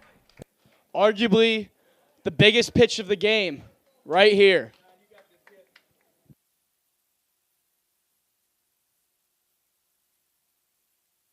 Brady Clark trying to get him a strikeout here. Here's the pitch. Hit well by Donovan Mitchell, and that is popped up, brought him. No, he loses the ball. 1 run will score, and we have a tie ball game with still 1 out. That could have been a sac fly, and it probably would have been a tie game anyway. But that is a gut punch to Stanton. Impressive way to get the ball in so quickly so the second run doesn't score. But if you're in center field, you've got to make it known that's my ball, and you've got to make that play. You just can't let that drop out of your mitt. So we have nines all around the board here in the top of the 9th. Brady Clark, his first pitch to Mason Breton is a ball 1.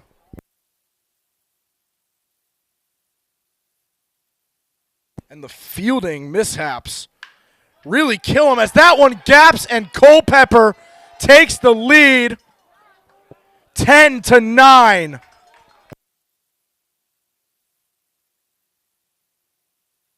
If Stanton loses this game, they will look back at the unforced and terrible errors that occurred. And, a game they really should have won. This game is far from over. As we've seen, Stanton can rally back very fast. Brady Clark now, Ludero up to bat as that ball is gapped. Did he get his foot on the plate? It didn't look like he did, but they call it a double play as we move to the bottom of the 9th. So after a 5-run bottom of the 8th to give Stanton the lead, they crumble once again, and they need 2 to win this one in regulation. If you're enjoying this live stream, come pop out to a Stan Braves game this Sunday versus Purcellville.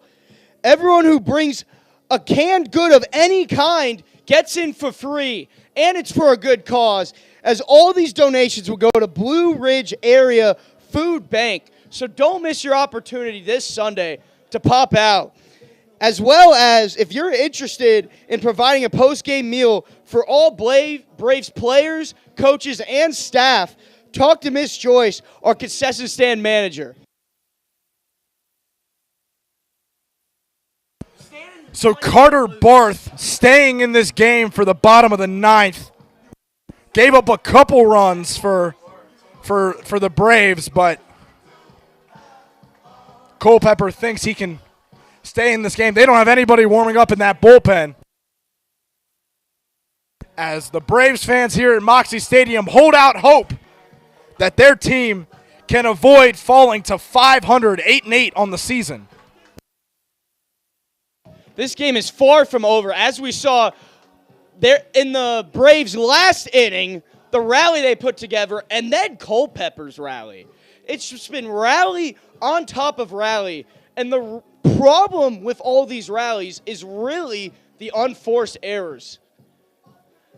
Culpeper, you could argue, should not have the lead here. But with the throwaway and not being able to come with the ball from Wyatt Campbell, and then the catcher mishaps, and also the error in right field, big difference in this game. So starting the rally back, the rally back campaign, I should say, for the Stanton Braves is the guy who started it in the 8th, LT Cockrell.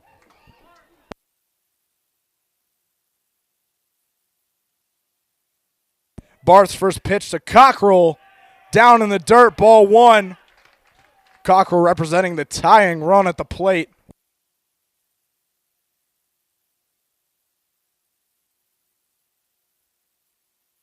One-0. Cockrell bloops it into center right, and a leadoff base hit. He's going to go 2. Can't get the throw off, a leadoff double. The tying run is in scoring position for Stanton. Both the center fielder and the right fielder for Culpeper, Breton and Donovan Mitchell, couldn't really get a good glimpse at the ball. LT Cockrell, a fast catcher, especially in today's game, now in scoring position, 0 outs, with Wyatt Pfeiffer, the JMU Duke, up to bat, a guy who has proven time and time again that he is clutch when he absolutely needs to. As we've already seen so many heroes this game, Wyatt Pfeiffer has a chance to be the ultimate hero here. With just one swing, could send the Braves home. Pfeiffer's walked off a game for the Stanton Braves before here in this stadium, stealing home in the first game of the season against the Covington Lumberjacks. This could be his second walk-off of the season at home, and it would be the second for the Braves as a whole at home, and Wyatt Pfeiffer could have his name on both of those.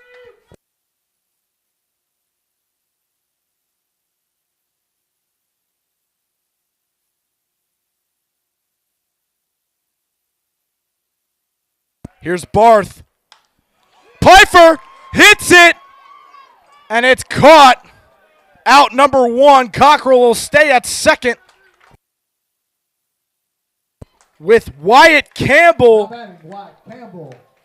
the man that got Stanton the rally really going in that 8th inning, that 3-run home run to tie the game at 7, and they will intentionally walk him. So runners on first and second with Jacob Lester up to bat. If I'm the Culpeper, my apologies, Culpeper manager, I probably would have made the same decision. It's a hard decision to walk Wyatt Campbell there when you have a guy like Jacob Lester coming up next, as he's been the hottest hitter arguably on Stanton. We've seen Wyatt Campbell and we've seen Ryan Fluharty tonight. But it might just be Jacob Lester's turn to send the Braves home. Again, one of, if not the most efficient Braves hitter so far this season. Came on this roster late, doesn't have as many at-bats, but, man, coming into the day, he had 10 hits on just 22 at-bats. So this is quite a remarkable situation. This 3-4-5 for Stanton can do some damage. And we're seeing that now. Barth's going to stay in this game, but for Culpeper, number 4,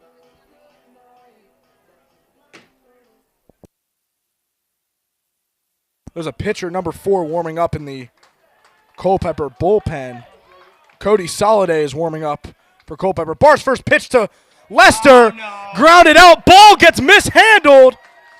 So a force out at second base, but the bobble of the ball does not get the double playoff, and the runner, LT Cockrell, advances to third. So just a base hit from Lincoln Pack here could send us to extra innings. As we've talked about throughout the whole game, that could have been a game-ending double play, but the ball is booted by the shortstop, Caleb Estes. And the game is not over just yet. It looks like Cody Soliday is going to come into this game for Barth for this last at-bat. Stanton's down to their last out, hoping for a miracle to at least send this one to extras. Something we have not seen at home all season.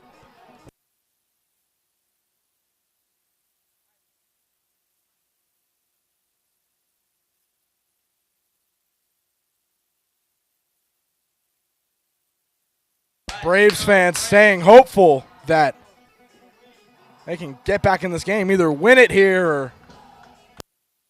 The fans could have been the spark going to the bottom of the eighth, which started all this stand rallying, and they continue to emphasize the love for their Braves and could just be the driving force to send them home.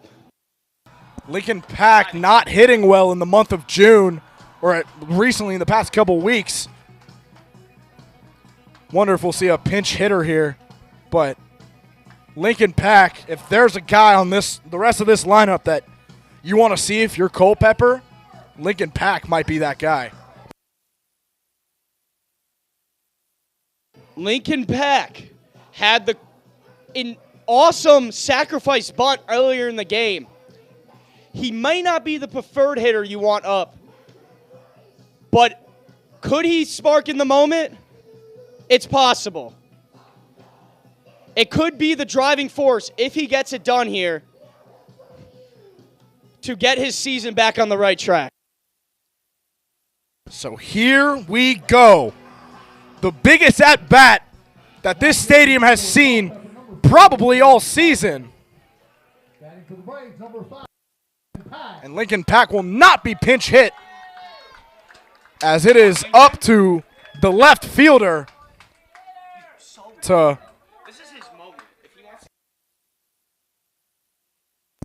This could very well change the narrative on his lackluster hitting so far in the month of June. Pack, one swing! We are tied! It took Lincoln Pack one swing to tie this puppy up, and we are tied at double digits here in Moxie Stadium.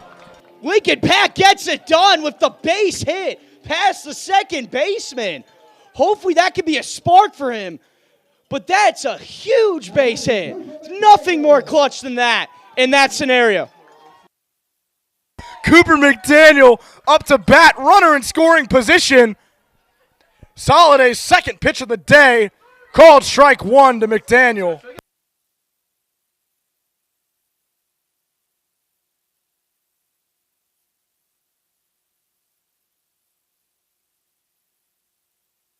Oh, 1 count.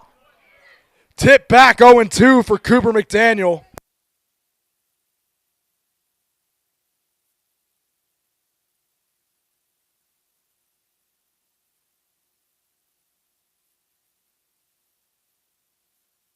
The 0-2. McDaniel tips it back. At bat stays alive.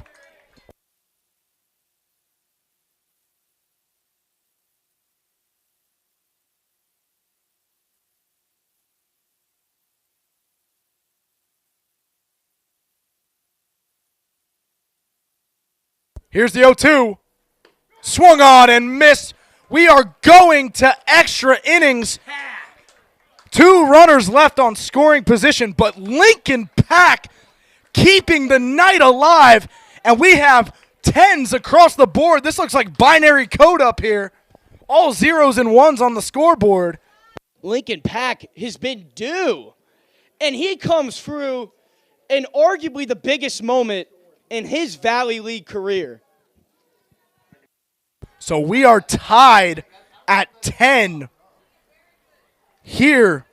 As we move to the top of the 10th, we'd like to thank tonight's sponsors, Valley Trust, Charlie Obaugh Dealerships, and the Augusta Chamber of Commerce. Thank you for everything you do for Staunton Braves baseball. This might be one of the greatest baseball games I have seen at any level. Probably up there with, I'm a Cleveland fan, probably up there with the 2016 Game 7 World Series, but that one didn't turn out my way. I'm having an absolute blast watching this one. Across the board, this is ridiculous. So, anybody who doesn't know, Valley League follows Major League Baseball rules, so a runner will start on second base here for Culpeper. At least in 2016, Cleveland got it done in the NBA. Brady Clark staying out here for Stanton on the mound.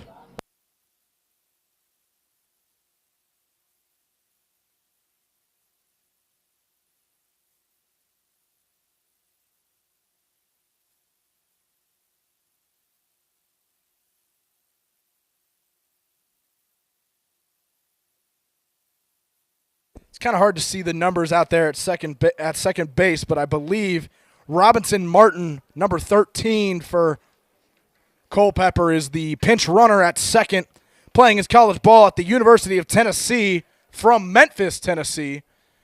And here is Colby Motley looking like he's drawing bunt as that ball goes foul, 0-1. I will say, this is the first night I've joined Ethan in the booth, and I couldn't have asked for a better game to join him, because this game is insane.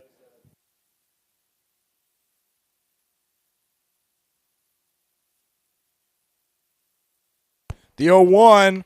Motley draws bunt again. Beautiful. Cook bobbles the ball. And runners on the corners for Culpeper.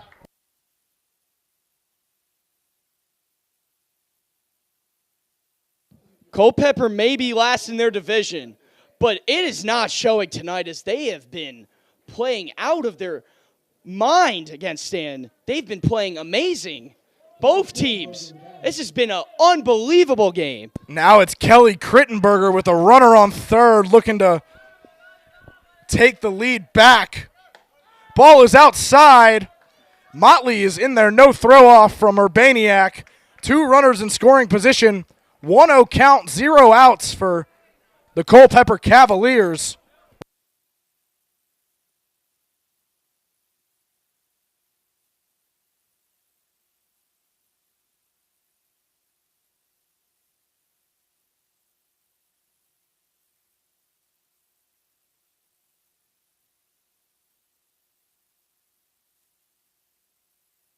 Here's Brady Cook. 1-0. Gapped by Crittenberger. Ball is brought in by Pack. And the throw to Urbaniak will not be made. 11-10 Culpeper. Runner stays at second, out number 1. So a sac fly for Kelly Crittenberger gives the Cavs the lead back. If you are a baseball fan, you do know that typically you're supposed to get the runner from second home in extras as he starts there. So if you're Stanton, you should not freak out yet because you have the chance to do the same in the bottom half as well. Here's Hawk Stewart. First pitch, way foul. Did that bounce off the back fence near the bleachers? That could have been. That was a... So Stewart. 0-1 count.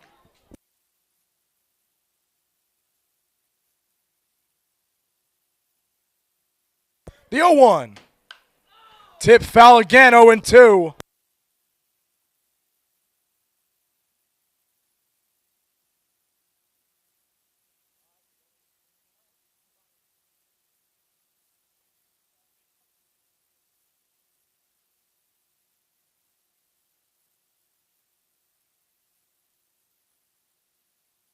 The 0-2.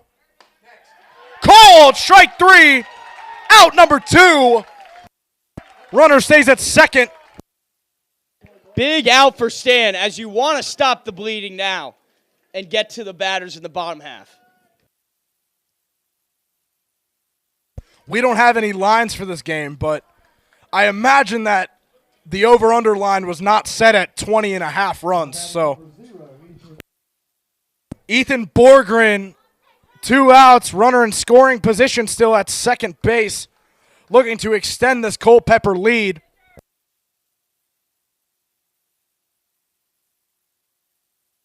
Here's Clark. Ball is in the dirt for ball 1.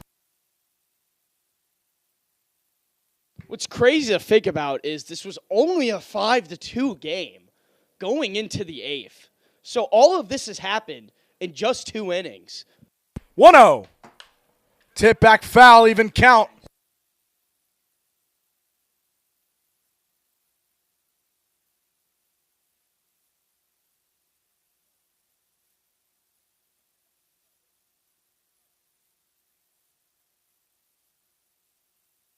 One. As that is popped up, shallow infield, and that is brought in.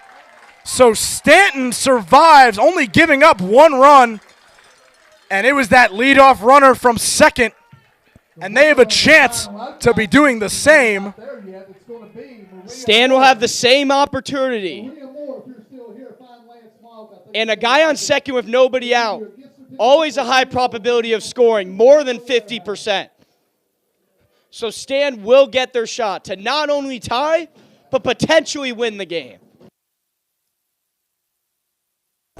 Cody Soliday staying out there for the Cavaliers.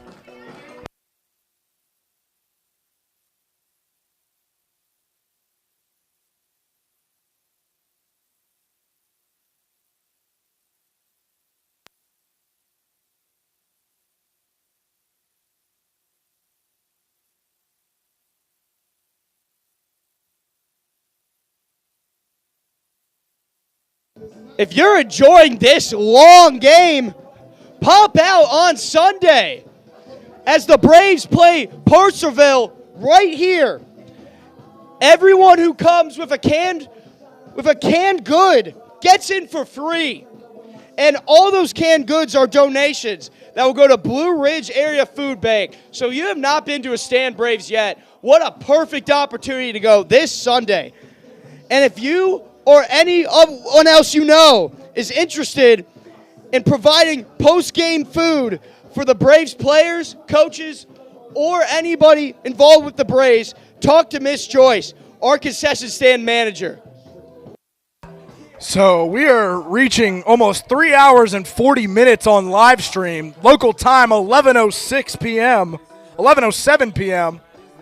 Staunton, Virginia time. As this has been a whirlwind of fun. Whether you're a Cavaliers or a Braves fan, you have to take into account how ridiculous of a game this is. So, Ryan Fluharty leading off, hitting. With a chance to do some more damage as we already saw earlier in this game, the 2-run bomb. Runner at second. Cooper McDaniel will be the runner on second. Fast dude. Soliday's first pitch to Fluharty. Tip back foul, 0-1. So this 8-9-1 due up for Stanton.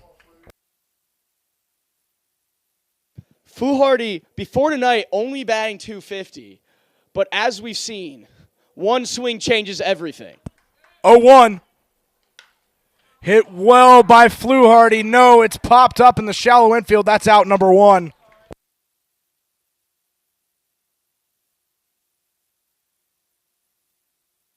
So the 9-hitter getting pinch hit again.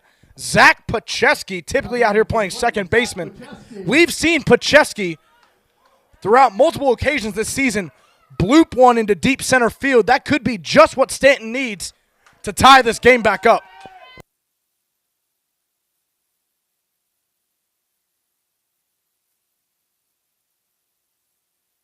Soliday with the pitch. Swung on and missed. Strike one.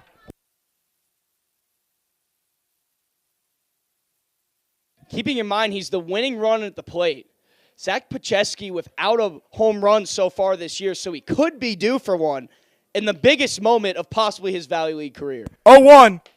Down in the dirt, even count.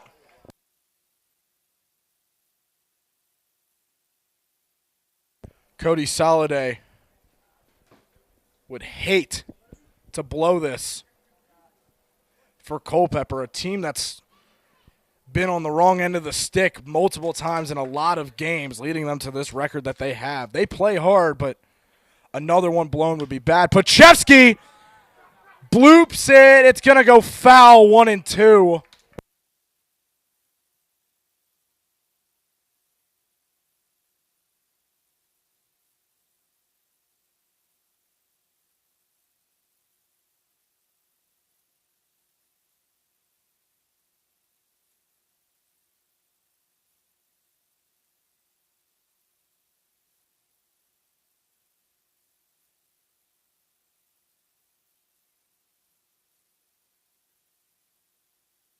One-two pitch, Cody Soliday to Zach Pacheski. Called strike three. And the Braves are down to their last out. Who else but the leadoff hitter, Mikey Urbaniak, looking to save the day and keep the game alive for the Braves.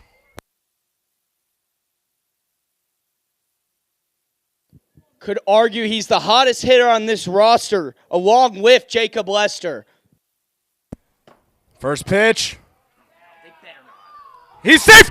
Ball gets away, but just stayed in the peripheral view of Crittenberger. So a 1-0 count. Cooper McDaniel stays at third. A smart decision. Too far off the base. That would have been sayonara for the Stanton Braves. The 1-0 pitch. Soliday. Outside, 2-0. I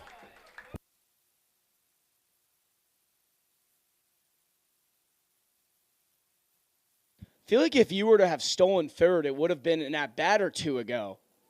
2-0 pitch. Called strike one, 2-1 count. For the sacrifice fly, but then again, I'm not down there in the dugout, so I have no idea.